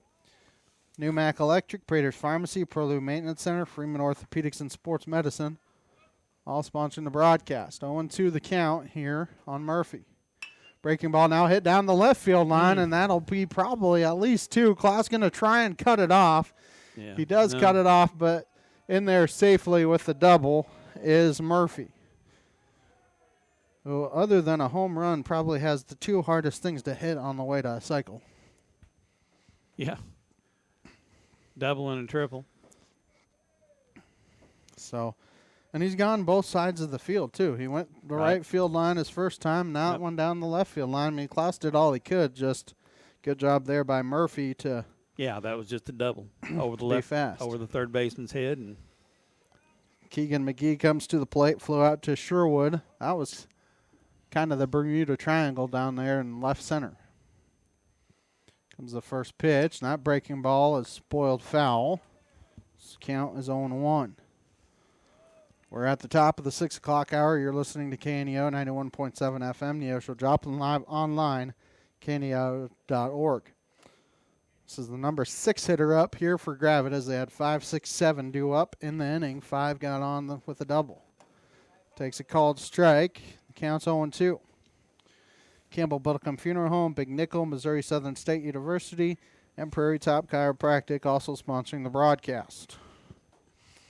get you what Suter's final line looked like, because his line did get finished there. As that ball hit down the third base line, foul. Count remains 0-2. Suter finished 2 2/3 innings for Gravette. 6 hits, 5 runs, 5 earned, 2 base on balls, 4 strikeouts, and 2 hit batters. He struggled there toward the end. So. Yeah, as here comes the 0-2 again, and that pitch hits the outside corner for strike 3. Most of Wilson's strikeouts here today have been looking, as that was strikeout number 6 on the day. Maybe 7. I think that's 7. We got to change the lineup. Number 8. Number 8 for Gravette is batting. That's Zayden Garcia. Will be batting for Auten Giffen, excuse me. So Garcia getting a bat here for Gravette with 1 out. Giffen struck out looking in his only plate appearance. So they're bringing a pinch hitter in Garcia. Comes the first pitch. That's in there for a called strike, and the count's 0-1, and Wilson is feeling it so far here today. 8 strikeouts on the afternoon. 0-1 the count. That pitch is outside. Count 1-1. That's a good block there by Ball. Yeah, Silas did a good job. Count 1-1. Like see him slide his body a little bit, but he got the backhand on it. 63 pitches through 3 1/3 for Wilson. So that pitch is low, so the count's 2-1. Might be the only downside for the way that Jagger's working is all those strikeouts, your pitch count got up a little bit as well. Yeah. So that pitch hits the outside corner in the count 2-2. Only a sophomore, most pitches Wilson is eligible to pitch in a day is 95. Yeah. You are allowed to complete the batter if you start at pitch 94, but 1-2 is low. Excuse me, that was a 2-2. That was low, so the count's full at 3-2. Don't really want to walk anybody, especially a pinch hitter. No, you always want to make him earn it. Here comes the full count pitch. 3-2, and that one is laced foul towards the Gravette dugout, so we'll do it again. Has turned into a nice afternoon here in Seneca as the sun has made an appearance. So here comes another 3-2, and that breaking ball is low for ball 4. So runners are at first and second. I think that's only the first walk of the day by Wilson, as James Marta, or we may have another pinch hitter. Number 20. I have another pin. No, Marta is who's supposed to be up. Are we having a pinch runner out there? Well, I don't know. I think that's Garcia still down there at first base. I think the head coach just wanted to make sure that yes, they haven't changed him yet. Yeah, that everything is where it needs to be. Marta, the number 8 hitter for Gravette.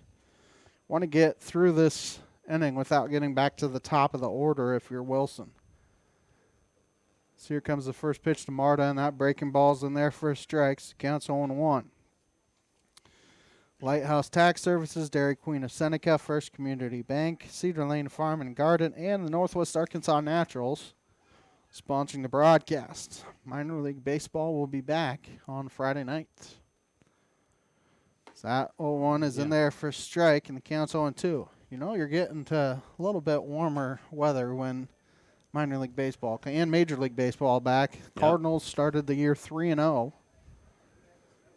On the years on the Twins. Not Arizona. Yeah, there as you that's go. In there for called strike 3. Fastball caught linking by Marta. He's strikes out for the second time. It's the Minnesota Twins. Twins? I thought you said Arizona Twins. No. But yeah, they swept the Twins. The Royals, I think, went 1-2 against the Brewers, I believe. That first pitch hit through the right side for a single. They're going to send the runner home, throw to the plate. That was a pretty good throw in safely is Murphy, though. It's an RBI single for Phillips. And then taking second on the throw, as runners will be at second and third. Owens came up throwing a good throw, but Darryl, that's why you you had your head in your hands because he didn't hit the cutoff man. I knew exactly what you were thinking there. You throw it over the cutoff man, the runners advance. If you throw it through the cutoff man, the runners have to hold their position. It doesn't mean the cutoff man has to take it. The runners can't move if you run it through the cutoff man. So 1 for 2 is Bedwell as they're at the top of the order.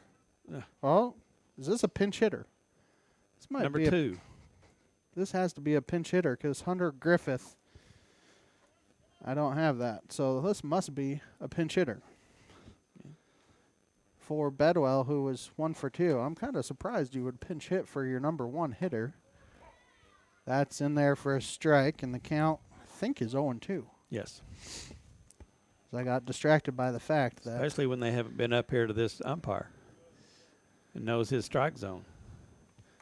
Well, yeah, Bedwell. And he's in there for a called strike 3. That will end the inning. For Gravette, they did get 1 run in the inning on 2 base hits. There were no errors. They strand 2. 3.5 in the books. Seneca up 5-3 here on the KNEO and Seneca Indian Sports Network. People's Bank of Seneca. We care about your journey every step of the way. Since 1996, visit us in Joplin, Neosho, or Seneca. PeoplesBankOfSeneca.com. Member FDIC. Proud sponsor of area athletics. Let's score big together. Prater's Pharmacy in Seneca is a proud supporter of the Seneca Indians. The pharmacy is open from 9 to 5:30 Monday through Friday and from 9 to 1 on Saturday. They offer an automatic refill program and internet refill service online at praterspharmacy.com and through their mobile apps. They also have a drive-through window. Prater's Pharmacy at 1711 Cherokee in Seneca, 417-776-8701. Go Indians! Seneca Indian Athletics is sponsored by Prairie Top Chiropractic. Located at 4556 Quince Road in Seneca, chiropractic physician Seth Wilson offers chiropractic services to Seneca and the surrounding areas. For appointment information, their phone number is 417-776-4556 or discover more at facebook.com/Prairie Top Chiropractic. Prairie Top Chiropractic, where their slogan is, better health, better you.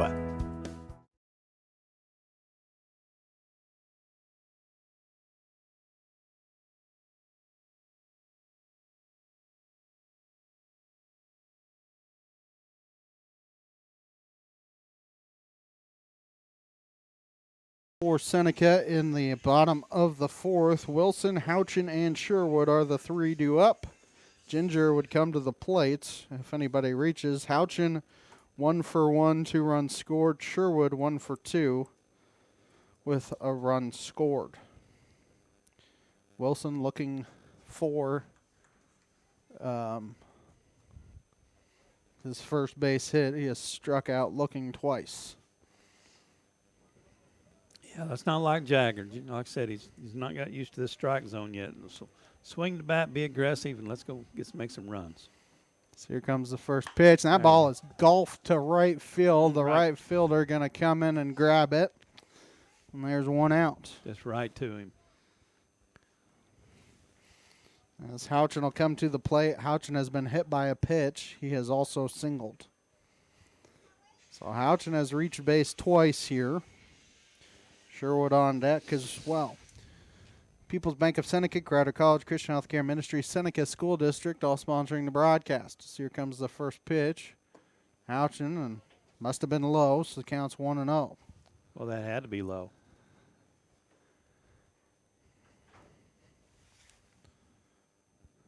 As here comes the 1-0 pitch. That pitch is spoiled foul out of play. This count is 1-1 as Harris begins his first full inning of work after coming in relief of Suter and getting the final out of the 3rd. Strikeout, yeah. 1-1 the count here on Houchin. That pitch is inside, so the count's 2-1. Houchin can reach. You can guarantee he's going to steal second because he stole second both times he's reached. They're staying aggressive. He's at least going to try. They're going to try. So here comes the 2-1. That's low. The count's 3-1. Southwest Missouri Bank, Neosho Daily News, Marine Center Incorporated, Community Bank and Trust sponsoring the broadcast. 3-1 the count, and this is a hitter's paradise here. 3-1. It's a good one. 3-1 pitch is back up the middle. Shortstop get over, throw to first in time for the putout. And there are 2 up and 2 down. As Sherwood comes to the plate, he has singled and flown out to left. It looked better off the bat than once it made a couple hops. Little high chopper. Kind of up the middle. If it was up the middle, he might have made it, but it's just too much toward the shortstop that time. Sherwood will settle into the box. Here comes the first pitch to Sherwood, and that curveball hits the outside corner, so the count's 0-1. Four State Sports Report, Missouri Farm Bureau agent Josh Dotson, the Neosho Area Chamber of Commerce, Mid-America Specialty Markets, all sponsoring the broadcast. 0-1 the count here on Sherwood. It's the 0-1, swung on and missed. Looked like he was trying to go golfing. The count's 0-2. Yeah, a little low and outside. Looked like an off-speed changeup. 0-2 the count. Here comes the 0-2 pitch to Sherwood. That pitch is hit in the air to left. That left fielder, McGee, out there, makes the play, and that is the first 1-2-3 inning for Gravette. Nothing doing for Seneca here in the fourth. 4 in the books. 5-3 Seneca on the KNEO and Seneca Indian Sports Network. Free will. Sometimes it can get us into trouble. Oh, yes, there's pleasure in sin for a short time, but it's soon over. The hangover comes, and there's nothing you can do about it. But is there a way to avoid the hangover? Well, Billy Graham has the answer. You've got to make a choice. A life of surrender to Christ as Lord and Savior, or a life in which you surrender to yourself. Which will it be? Choose Christ, and there'll never be a hangover except joy and peace. Now, you can't change your past, but you can determine your destiny by deciding for Christ. He died on the cross so that all the sins you've ever committed, all the things you've ever done wrong, are forgiven. Learn how you can experience forgiveness from a loving God. Go to findpeacewithgod.net. That's findpeacewithgod.net. We're the Billy Graham Evangelistic Association. Cedar Lane Farm and Garden at 143 Cherokee Avenue in Seneca is your local feed dealer and a supporter of Seneca Indian Sports. Offering vet, livestock, and pet products, Cedar Lane also carries a full line of farm and garden supplies. For more information, contact Cedar Farm and Garden on Cherokee Avenue in Seneca today. The number is 417-776-8231. Open Monday through Friday, 8 a.m. to 5:30 p.m. and Saturday, 8 a.m. through 2 p.m. for your convenience. Go Indians! 3-4 as Seneca has a 5-3 lead. Wilson 75 pitches through 4 innings. Harris at the plate. Takes a ball, counts 1-0. Reached on an error in the third. He's also struck out. So 1-0 the count. So that pitch is outside. The count's 2-0. Dangerous part of the lineup to allow a leadoff runner on. So here comes the 2-0 pitch from Wilson. Pitch is in there for a strike. Like a fastball, maybe belt high. And the count's 2-1. Comes the 2-1 offering. That hits the inside corner, and the count's 2-2. He's worked it from 2-0 to 2-2 here on Harris. Yeah, no back off. So here comes the 2-2 pitch. That is outside. And the count's 3-2. Sometimes you don't know. You come back at him. Comes the full count pitch. Swung on and missed for strike 3. Have to throw down to complete the strikeout, and they do. So 1 out here for J.D. Beam, who has struck out and popped out to second.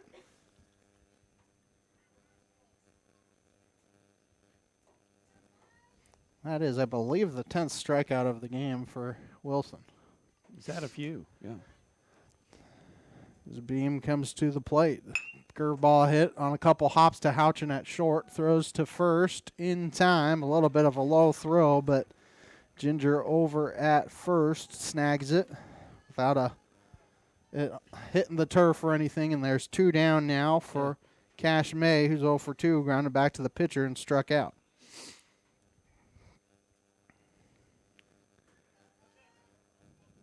So here comes the first pitch to him. That breaking ball in there for a strike. Counts 0-1. Jagger would love a quick inning here. Yeah. Not a lot of pitches thrown.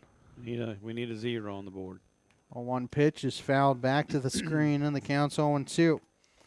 Everett at the Neosho Daily News with Seneca Indians. Good luck. Let's go get that win. 0-2 the count here on May. So he steps out and now steps back into the box. Here comes the 0-2 from Wilson. Breaking ball is low, and the count's 1-2. Thank you to Lighthouse Tax Services in downtown Seneca, offering personal and business tax filings for Missouri and multiple states. A sponsor of KNEO Radio, the Seneca Indians. That pitch gets away from Wilson a little bit, and the count's 2-2. And Ball may have been not on the same page because he's going to go out and talk to him for a second. He set up outside, and Jagger threw it inside. And I think the head coach for Gravette thought maybe he got hit on the foot. At least that's what he's arguing. Not very hard, but arguing a little bit. His player not even arguing. It ricocheted all over. 2-2 the count here on May. Here comes the 2-2. That pitch is spoiled foul, as May did a good job to just get a piece. Yeah, that was a good pitch. Curveball, off speed. Here comes another 2-2. Swung on and missed for strike 3. And that will end the inning. 1-2-3, go the Lions. Here in the 5th, 4.5 done. Seneca up 5-3 on the KNEO and Seneca Indian Sports Network. People's Bank of Seneca. We care about your journey every step of the way. Since 1996, visit us in Joplin, Neosho, or Seneca. PeoplesBankOfSeneca.com. Member FDIC. Proud sponsor of area athletics. Let's score big together. Prater's Pharmacy in Seneca is a proud supporter of the Seneca Indians. The pharmacy is open from 9 to 5:30 Monday through Friday and from 9 to 1 on Saturday. They offer an automatic refill program and internet refill service online at praterspharmacy.com and through their mobile apps. They also have a drive-through window. Prater's Pharmacy at 1711 Cherokee in Seneca, 417-776-8701. Go Indians! Seneca Indian Athletics is sponsored by Prairie Top Chiropractic. Located at 4556 Quince Road in Seneca, chiropractic physician Seth Wilson offers chiropractic services to Seneca and the surrounding areas. For appointment information, their phone number is 417-776-4556 or discover more at facebook.com/Prairie Top Chiropractic. Prairie Top Chiropractic, where their slogan is, better health, better you.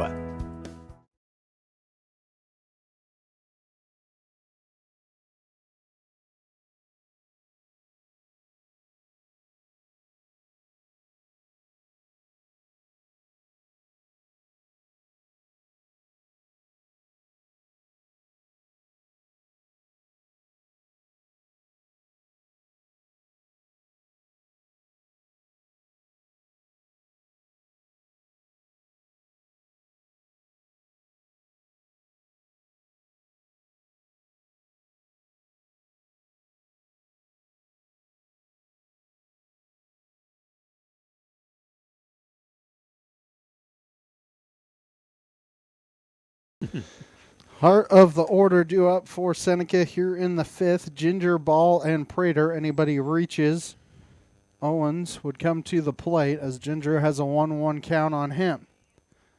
So the 1-1 is swung on and missed. Looked like an off-speed pitch there that Daryl's not very happy about, and the count's 1-2. Looked like a changeup. Looked like it's sitting on a silver platter. Come on. 1-2 the count here on Ginger. Here comes the 1-2 pitch. That was also a changeup, and that time he got a piece. It's all right. He didn't like the pitch. It was outside, but you can't let it outside.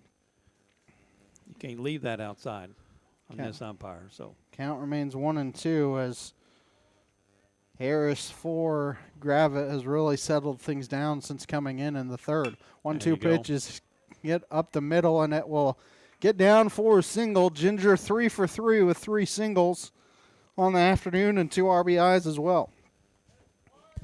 That's a good piece of hitting there. Foul him off. If you don't like him, foul him off and get the pitch you want. Silas Ball doubled his last time.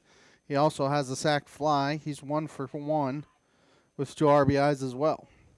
Oh, just watch it because Hagen's notorious for just going.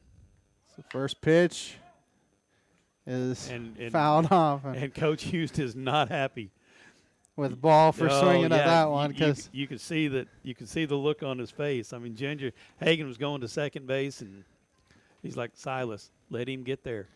0-1 the count here on Ball. You got somebody else warming up in the bullpen for Seneca. I can't tell who that is. Yeah, I don't know. 33, Caden Klaus is warming up in the bullpen. Yeah. They throw behind Ginger, and he gets back safely. Yeah, that's twice in a row they've tried to throw him. He's run on the first pitch every time. So Klaus may have to come in the 6th. Wilson will be able to start the inning. We'll see how far he can go as that pitch is in there for a strike. And end safely to second as Ginger gets into center field, but not far enough for him to take third as Ball takes a called strikes. The count's 0-2. Yeah, he called that in a strike. So now Ball needs to protect, but you got runner in scoring position and 3 tries to get him home. 0-2 the count here on Ball. Here comes the 0-2. Breaking ball. Well, that wasn't a breaking ball. That looked like a fastball. Swung on and missed. High heater. Always hard to resist. And the count, or strike out for out number 1. Well, I mean, the problem was, Silas is sophomore, but the problem is he swung the first one. If he'd let that go, Hagen to second base, now he's got 2, to choose from. 1 out here for Prater, who reached on a walk his last time, as that one is nice. Down the right field line, foul. This counts 0-1. Prater has walked and grounded out to third. Said he usually gets a bat on the ball. Owens, who's on deck, has been hit by a pitch and struck out.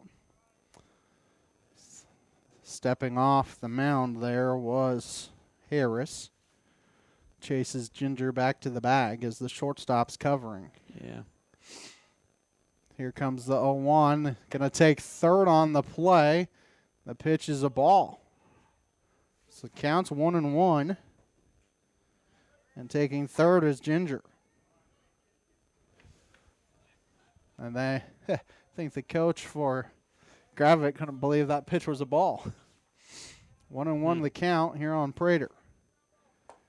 That pitch is inside, and the count's 2-1.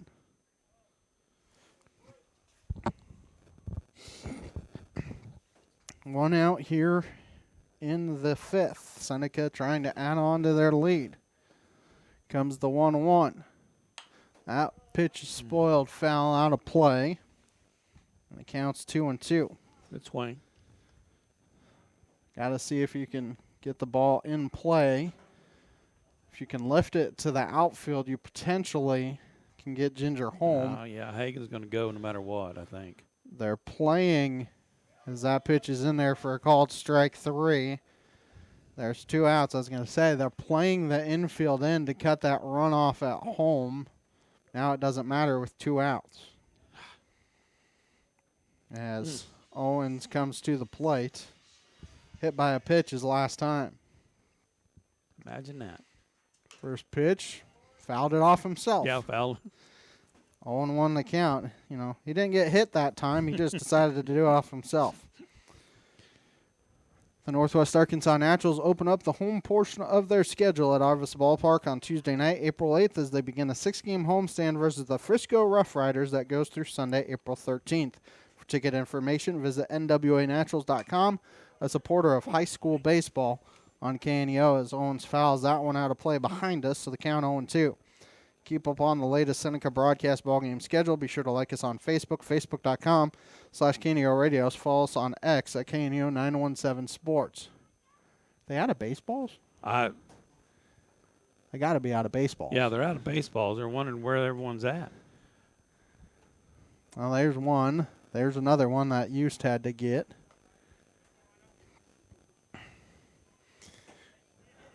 Yeah. We haven't been going after him or something. So, 0-2 the count here on Owens. Tough. Come on, Rhino.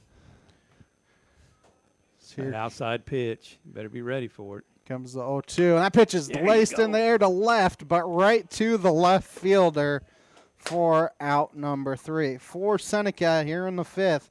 No runs, 1 hit, no errors, 1 left. 5 in the books. 5-3 Seneca here on the KNEO and Seneca Indian Sports Network. The Roper Kia 4-State Sports Report will provide up-to-the-minute scores and highlights from around the 4 states.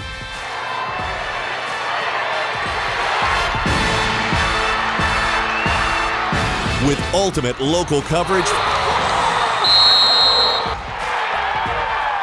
from all your favorite teams. The Roper Kia 4-State Sports Report, weeknights at 6 and 10 p.m. Happy Egg supports the family farmer because they've seen the difference a choice like this can make. Now you can grow for Happy Egg and choose to raise hens the right way, the happy way. When you grow for Happy Egg, you're growing for a family-owned and operated business. You're raising happy hens on 10+ acres who will lay happy eggs. You're working for yourself. As a Happy Egg grower, you'll receive new flock cost support and yield-based compensation. Visit happyegg.com/grower to apply today. I've seen First Community Bank all over, but then to take my stuff to some people that didn't really know me and took a chance, that spoke volume. I'll always be grateful to First Community and that whole team over at Harrison that helped get me started. Anytime I need anything, just a phone call away. We're really proud to be with First Community Bank.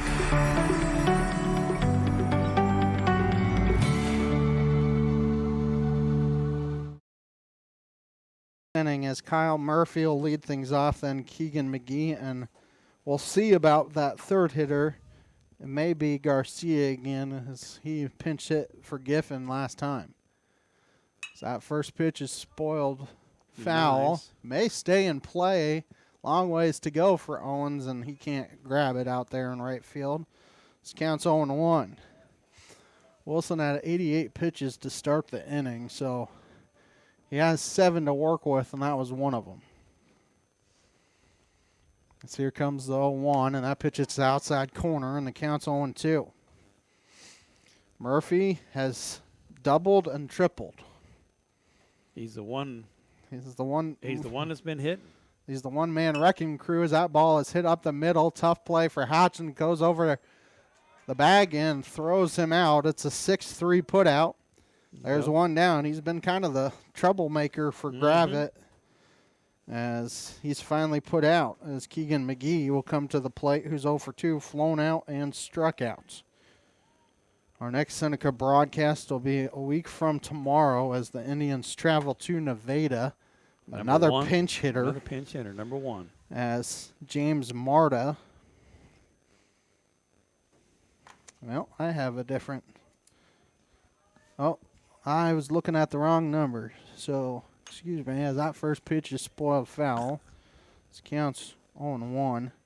I may have been calling some people wrong here. Yeah. What number did we say? It's number 1 now. Number 1 is at the plate. See if I can. That's Brody Bohannon at the plate. Bohannon. And the count's 0-2 on him.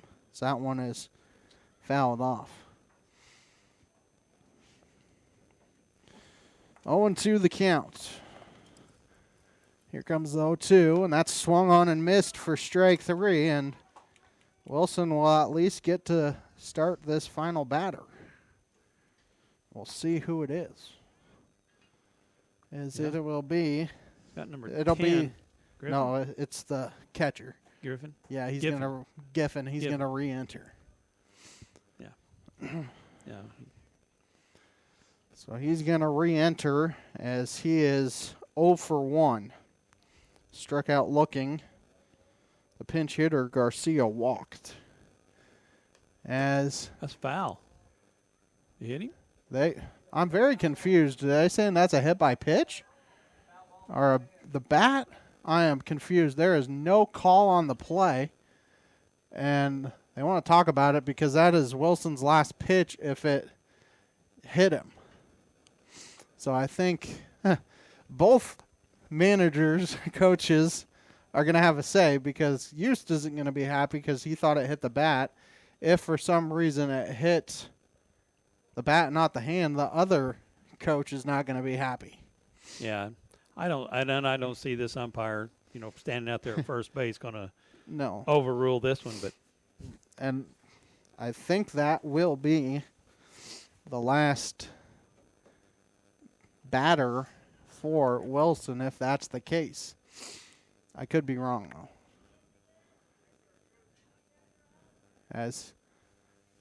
Actually, yeah, 3, 4, 5, 6, 7. I don't know. As that was a hit by pitch, so the runners at first is now Marta will come to the plate. Unless you can, he may have had 8 pitches to work with. And maybe not. I was wondering about that. Here comes Coach Hughes. I think he has to make a change. I thought he did. That's why I was very confused about what happened there. So we'll wait and see. But, yeah, we think that's going to have to be the change, and he is taking the baseball. So we will take a 60-second timeout, come back with the pitching change after this on the KNEO and Seneca Indian Sports Network. Someone recently joked that anyone with normal blood pressure these days must not be paying attention to the world.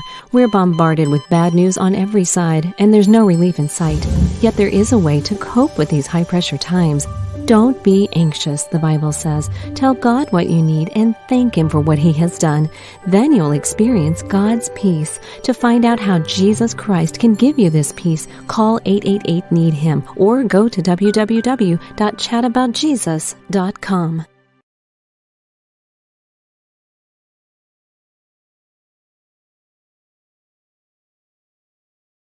If you're a weekend warrior who likes to go, go, go, don't let pain put the brakes on your pace. When you need help with an injury that keeps you from moving, you want an orthopedic team with a proven track record. Freeman Orthopedics and Sports Medicine is nationally recognized and were recently named CareCheck's #1 hospital in the market and top 10% hospital in the state for hip fracture repair. Freeman Orthopedics and Sports Medicine, the experience you need to keep pace with life. Pitch for the Indians. Drew Sherwood moves from center to first, and I believe Ian Heffron moves from third to center field. No, he goes left. Okay, he goes to left. Caden Klaus goes to center. Yes. Wilson goes to short, and Drew Sherwood and first. I already said that. Okay. And going to third is Grant Houchin. Grant Houchin, yeah. If you didn't get that, I'm sorry, but I don't think I'm going to try and repeat that. It's the same boys in the field. We just kind of rearrange them, reshuffle them. As James Marta will come to the plate here versus Ginger. I think the final, Wilson is responsible for Giffen at first base. So that first pitch was a ball, so counts 1-0. 5 2/3 for Wilson. 1-0 the count here. Here comes the 1-0 from Ginger, and that hits the outside corner. And the count's 1-1. Seneca 5-3 lead here in the late innings. Ginger pitched an inning on Saturday. That ball in the dirt. Runner going to take a long look at third, but staying at second is Giffen. Maybe a courtesy runner out there as well. 2-1 the count here on Marta. Don't really want to get to the top of the order with runners on. This is the number 8 hitter for Gravette. Yeah, this is the first time Hagen's pitched with runners on base. So I don't even know if he has been practicing a move over to first base or not to keep him close. But with 2 outs, it doesn't really matter. You're just trying to get the runner out at the plate. Throw strikes, make him earn it. Comes the 2-1, and that pitch is high, and the count's 3-1. Marta 0 for 2 with 2 strikeouts, but both of those were against Jagger. 3-1 the count here on Marta. Here comes the 3-1 from Ginger. That pitch is hit on a couple hops to Ouch, and throws to first in time, and that will end the inning. A 5-3 putout for Gravette here in the 6th. No runs, no hits, no errors, 1 left. 5.5 in the books. Seneca up 5-3 here on the KNEO Sports Network. Prater's Pharmacy in Seneca is a proud supporter of the Seneca Indians. The pharmacy is open from 9 to 5:30 Monday through Friday and from 9 to 1 on Saturday. They offer an automatic refill program and internet refill service online at praterspharmacy.com and through their mobile apps. They also have a drive-through window. Prater's Pharmacy at 1711 Cherokee in Seneca, 417-776-8701. Go Indians!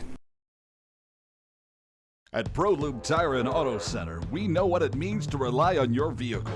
We race all year and know how to get that extra inch out of every part.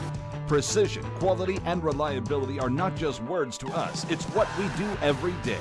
We know you rely on your vehicle to perform for your family. From oil changes to full-on repairs, ProLube gives you the best racetrack team experience, so you can be worry-free. ProLube Tire and Auto Center, where we get it right on the road and the track.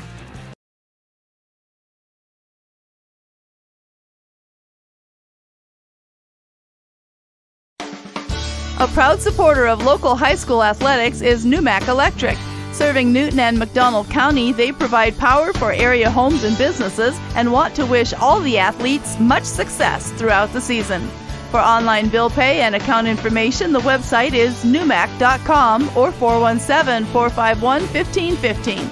Numac Electric, proudly serving Newton and McDonald County, where their slogan is your touchstone energy partner. Was the pitcher that came in for Gravette there in the 3rd, as that pitch is inside on Roark. So the count is 1-0. Roark a single and walked. Wickham 3 1/3 innings. He gave up 1 hit and no runs in his 3 1/3 as he settled things down. So that pitch is inside, so the count's 2-0. Excuse me, that was 2 1/3 because we're only in the bottom. Yeah, I kept in the bottom of the 6th. It's like 2 1/3.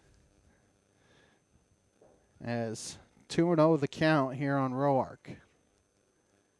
That pitch must have been a little bit inside as well, so the count now 3-0. Didn't look like there was a whole lot wrong with that one. Catcher hesitating throwing the ball back. He thought the same thing. I don't know what the deal was. He's been giving that outside all. So that pitch hits the inside corner, and the count 3-1, and that's a very identical spot to where the other one was. Yeah. So Tucker Wickham will get you his final line here in a minute. He did a good job in relief as Roark hits that one sharply to short. Shortstop boots it, throws to first, still in time. Got Roark out by half a step. There's one down as Ian Heffron comes to the plate. Heffron 0 for 2 with 2 strikeouts. Tucker Wickham's final line, 2 1/3, 1 hit, and 3 strikeouts. It's now in to pitch is Kyle Murphy for Gravette.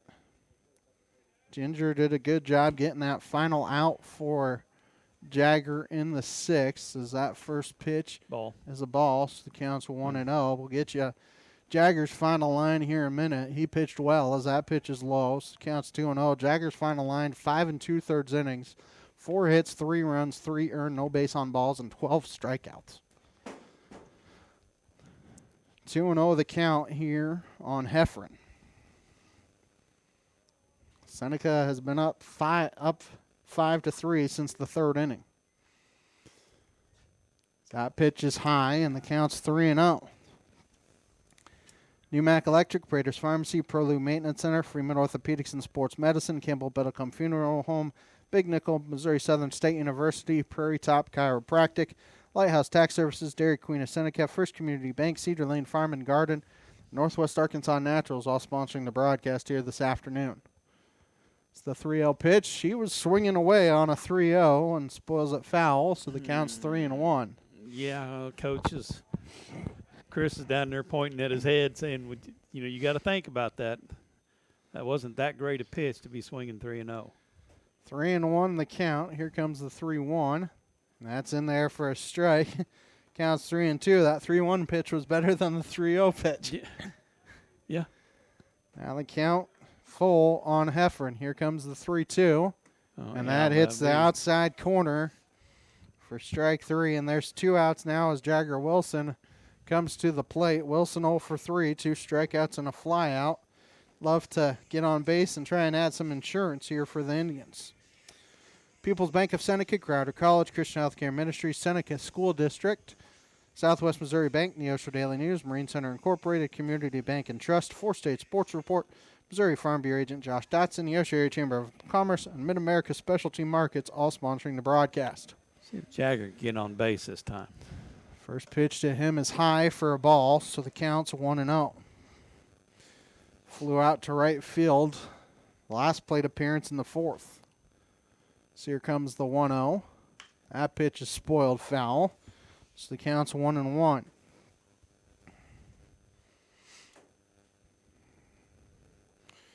As Murphy in his first inning of work here for Gravette. Comes the 1-1 from Murphy. And that hits must have been inside. Wow. 2-1 the count. Don't ask me. I've given up trying to figure that out. 2-1 the count. Here comes the 2-1 to Wilson. That pitch is high and inside. So the count's 3-1. If he can reach, Houchin is 1 for 2 on the day. He's also been hit by a pitch. 3-2. 3-1 is spoiled foul, so the count now 3-2. Full count pitch coming up here on Wilson. Interesting to see who pitches that 7th inning, as Caden Klaus was warming up in the bullpen earlier, but Houchin came in and pitched as Wilson strikes out swinging to end the inning. Nothing doing for Seneca here in the 6th. We head to the 7th. Seneca up 5-3 here on the KNEO and Seneca Indian Sports Network. People's Bank of Seneca. We care about your journey every step of the way. Since 1996, visit us in Joplin, Neosho, or Seneca. PeoplesBankOfSeneca.com. Member FDIC. Proud sponsor of area athletics. Let's score big together. The Seneca R7 School District is proud to support the student athletes and coaches competing in this game. High school activities help students learn life values such as hard work, dedication, and teamwork.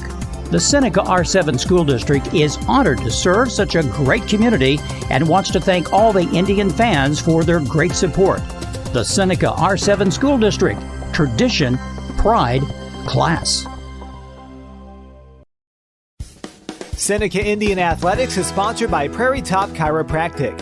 Located at 4556 Quince Road in Seneca, chiropractic physician Seth Wilson offers chiropractic services to Seneca and the surrounding areas.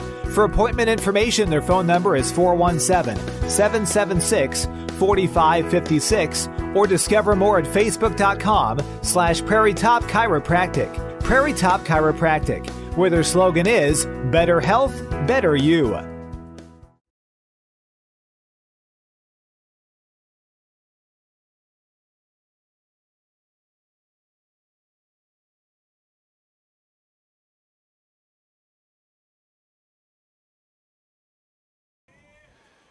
9-1-2 due up here for Gravette here in the 7th. And I think that's a pinch hitter out there. Is number 9. It's 2-0 as Luke Roach Yep. is at the plate here for the Lions. 2-0 pitch is foul tipped into the mitt. This counts 2-1. Ginger got the last out of the 6th, looking for an out here to start the 7th before they get back to the top of the order. 2-1 pitch is low and outside. Counts 3-1. Community Banking and Trust, proudly serving our customers for the past 140 years. You may visit their branch at 1102 South Cherokee for all your banking needs. Member FDIC and equal housing lender. Proud sponsor of the Seneca Indians. As it's a leadoff walk here. And the leadoff is on as Drake Madison comes to the plate here for. Yeah, it's never good, leadoff walks. That first pitch is high for a ball. This counts 1-0. I think he came in for Bedwell in the 4th and struck out looking. 1-0 the count here on on. So that pitch is in there for a strike on Madison. 1-1 the count. At this point, that runner, you're up 2 runs, so technically that run at first doesn't matter, but you have a tailor-made double play ball. 6-4 hit a little bit too slow, but they do get the lead runner as Wilson gets it to second to Roark. Yep. They do not turn it, but they made sure of the out, and so 1 out now for Hudson Harris. Nope, it's a different batter. Number 0. Cole Lacey. Well, you got to, you throw strikes and let them guys play defense behind you. That first pitch hit through the right side for a single. As runners will be at first and second. And now, good job there by Ginger to cover the bag and make sure that an extra base was not taken there. Runners at first and second for J.D. Beam. That was a pinch hitter that got the hit for Gravette. Thank you to Lighthouse Tax Services in downtown Seneca, offering personal and business tax filings for Missouri and multiple states, the sponsor of KNEO Radio and the Seneca Indians. Beam is 0 for 3, but he's their number 3 hitter. Popped in the air, and it's going to get out of play. So the count is 0-1. Northwest Arkansas Naturals open the home portion of their schedule at Arvis Ballpark on Tuesday night, April 8th, as they begin a 6-game homestand versus the Frisco Rough Riders that goes through Sunday, April 13th. Ticket information, nwanaturals.com, a supporter of high school baseball, KNEO Radio. So that pitch is outside, so the count's 1-1. On Beam. Beam 0 for 3 today. He's popped out, grounded out, and struck out. This counts 1-2. So that pitch is spoiled foul. Keep up on the latest Seneca broadcast ball game schedule. Be sure to like us on Facebook, facebook.com/KNEO Radio. Follow us on X at KNEO 917 Sports. 1-2 the count. Breaking ball hit to the first baseman. Sherwood, the line out, and a double play will end the game. A line out to Sherwood at first, and he tags the bag to end the ball game. Seneca improves to 6-1 on the season. Gravette falls to 7-5 on the season as Seneca wins this one by a final score of 5-3. The postgame show sponsored by Crowder College and the Seneca School District. Will take a 3-minute timeout. Come back with the postgame show after this. The KNEO and Seneca Indian Sports Network. A proud backer of the Seneca Indians is Campbell Biddlecombe Funeral Home of Seneca. Located at 1101 Cherokee, they are honored to serve the area with traditional service options including church and graveside services. They also have prearranged funeral plans. For more information, the phone number for Funeral Director Mike Steele at Campbell Biddlecombe Funeral Home of Seneca is 417-776-2251 or online campbell-biddlecomefh.com. Dairy Queen Grill and Chill in Seneca is the place to go before or after the game. Check out their amazing menu of fan-favorite blizzards like Oreo or cookie dough. Happy hour is daily from 2 to 5 p.m. That means everything you can drink from a straw is half price, excluding premium shakes. Don't forget to grab one of their $7 meal deals or their signature stack burgers and top it off with a Misty Slush. The Dairy Queen Grill and Chill in Seneca, located at 308 Washington, open daily from 10 a.m. to 10 p.m. Proud to support the Seneca Indians. The news offers regular reminders that there is no peace in this world. But while real peace may not be possible on a global scale, Billy Graham says it is possible within your heart. The Bible teaches that we're going to confront harsh realities. Well, some of you will say, well, it won't happen to me, but it will sooner or later, because there comes a time when we all suffer. But in the midst of whatever it is, Christ is with you if you know Him. He said, peace I leave with you, my peace I give unto you. There's the peace of God if you have peace with God. That's yours. Christ is with us in the midst of our troubles and our difficulties and our hardships. We can tell you more about the unshakable peace that God offers you at findpeacewithgod.net. findpeacewithgod.net. We're the Billy Graham Evangelistic Association.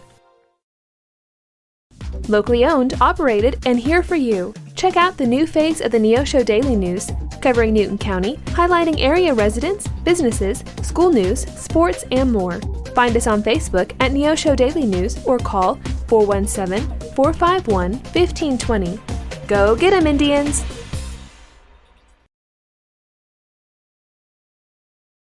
If you're a weekend warrior who likes to go, go, go, don't let pain put the brakes on your pace. When you need help with an injury that keeps you from moving, you want an orthopedic team with a proven track record. Freeman Orthopedics and Sports Medicine is nationally recognized, and were recently named CareCheck's #1 hospital in the market and top 10% hospital in the state for hip fracture repair. Freeman Orthopedics and Sports Medicine, the experience you need to keep pace with life.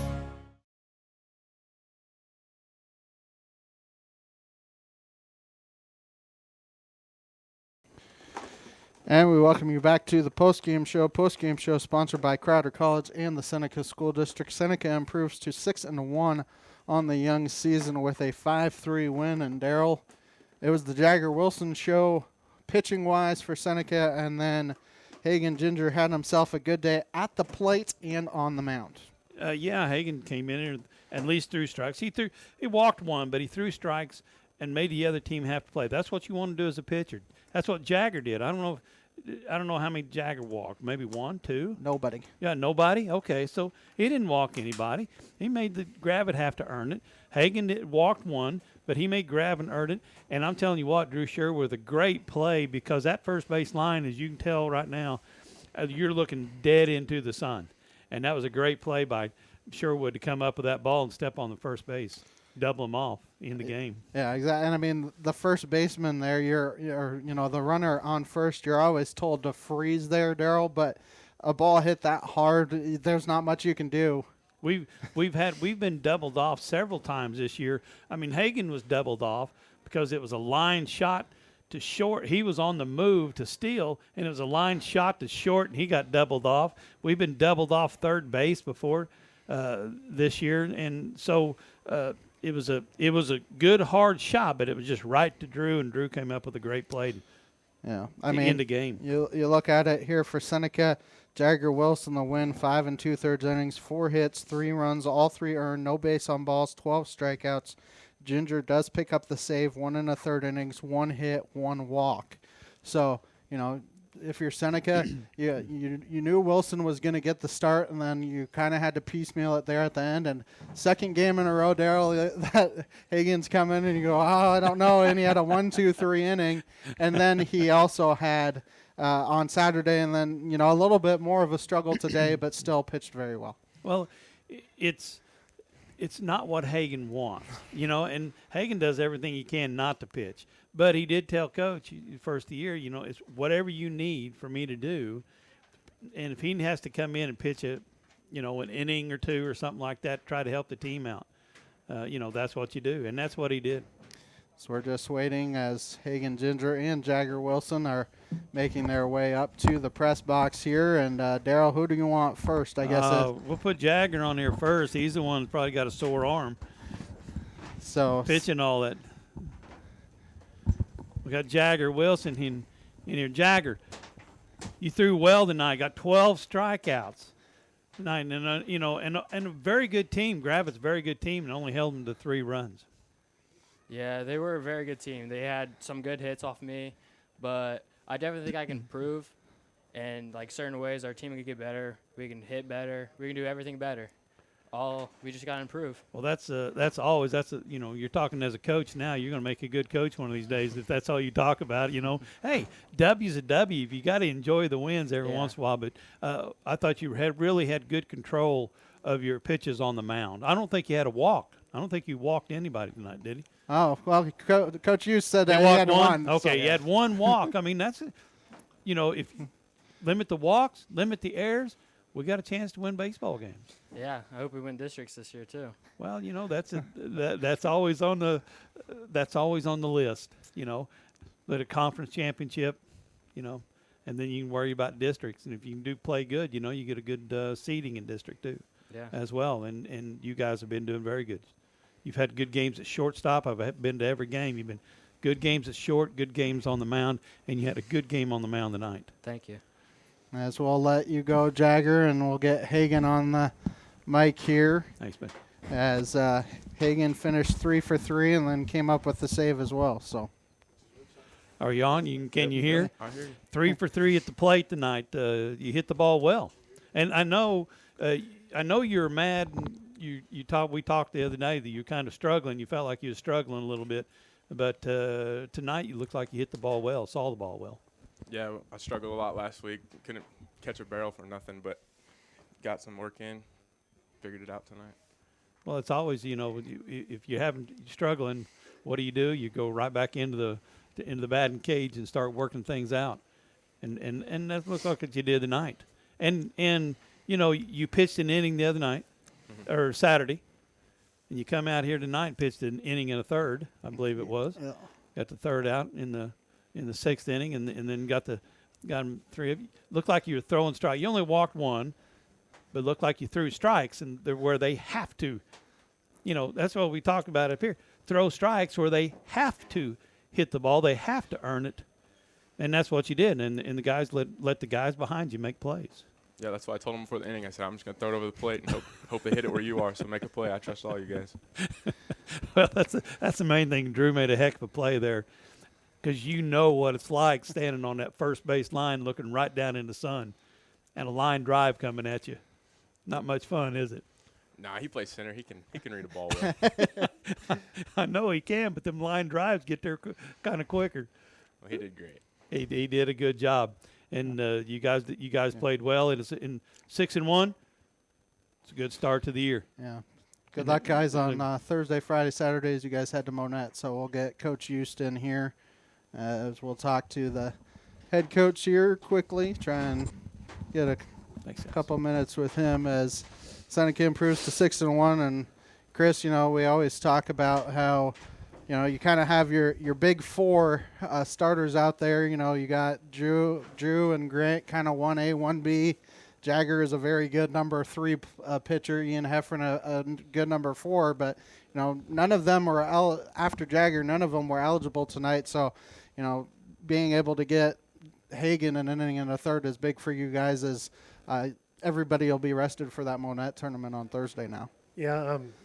Jagger and Hagen, well, those other 3 weren't eligible today, so after the weekend. But I wouldn't say 1, 2, and 3. I'd say they're all pretty much 1, and then Ian's right there behind them. They're all throwing well right now. And then Hagen knows his job is come in, throw strikes, and let our defense work. Our defense has been pretty good this year.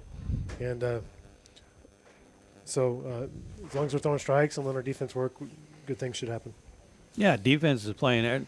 That's we talk about it all the time. You limit the walks and you limit the errors, and you've got a chance to win baseball games when you can do that. Yeah. And I thought the pitchers have done that this year. I thought Ian did a great job against Stratford, and Stratford's a good baseball team. They had 1 inning. Yeah, he had one inning.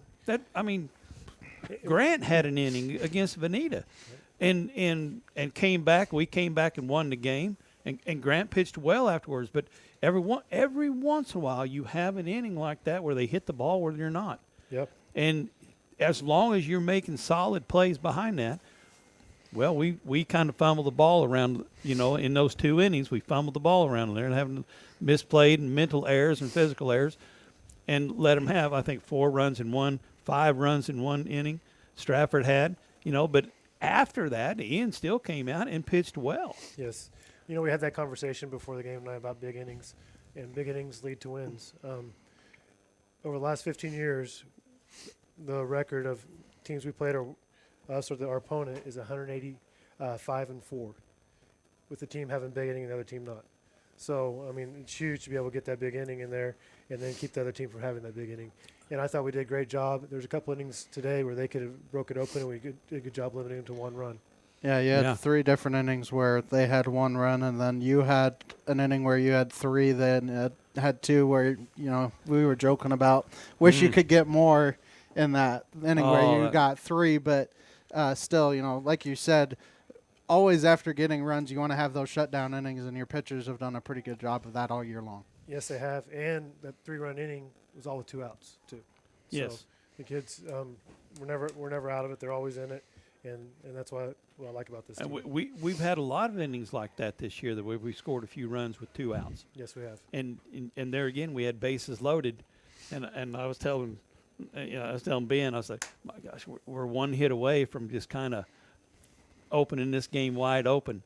Just 1 hit away. We can get a timely hit. We could have broke it open. At times our approach needs to change a little bit with what we're seeing behind the plate at times.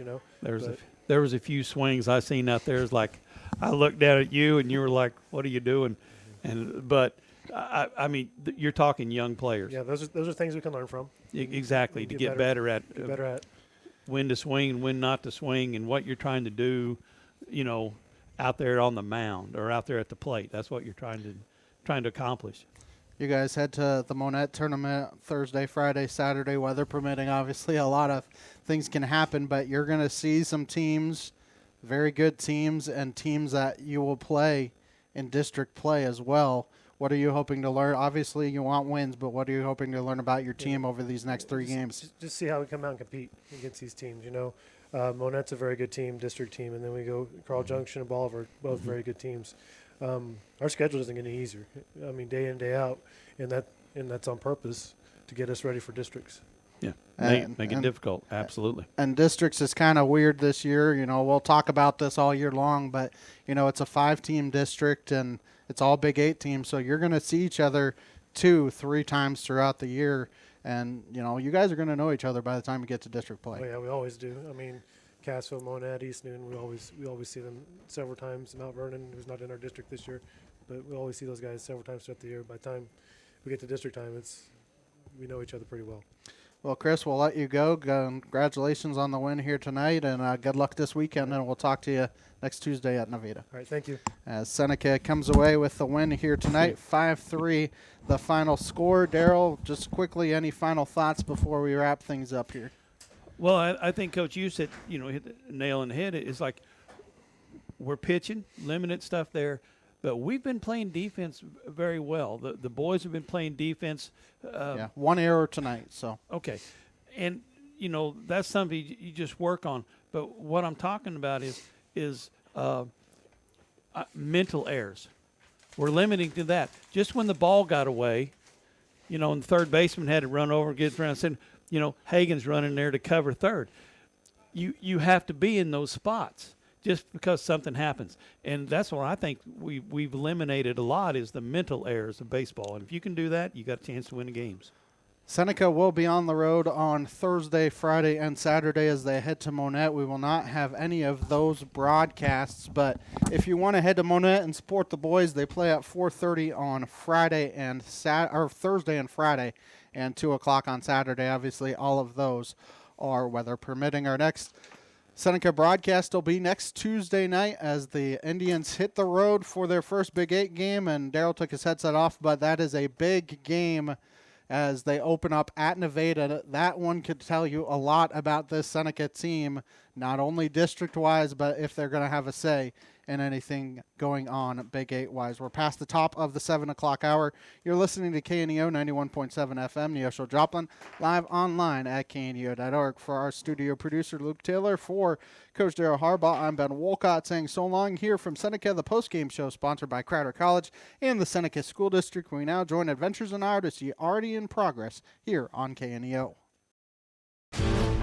This has been a live production of KNEO Sports. This broadcast may not be reproduced or retransmitted without the express written consent of KNEO Sports Network. This has been a sporting outreach of KNEO Sports Network, reaching into communities to make a difference for eternity.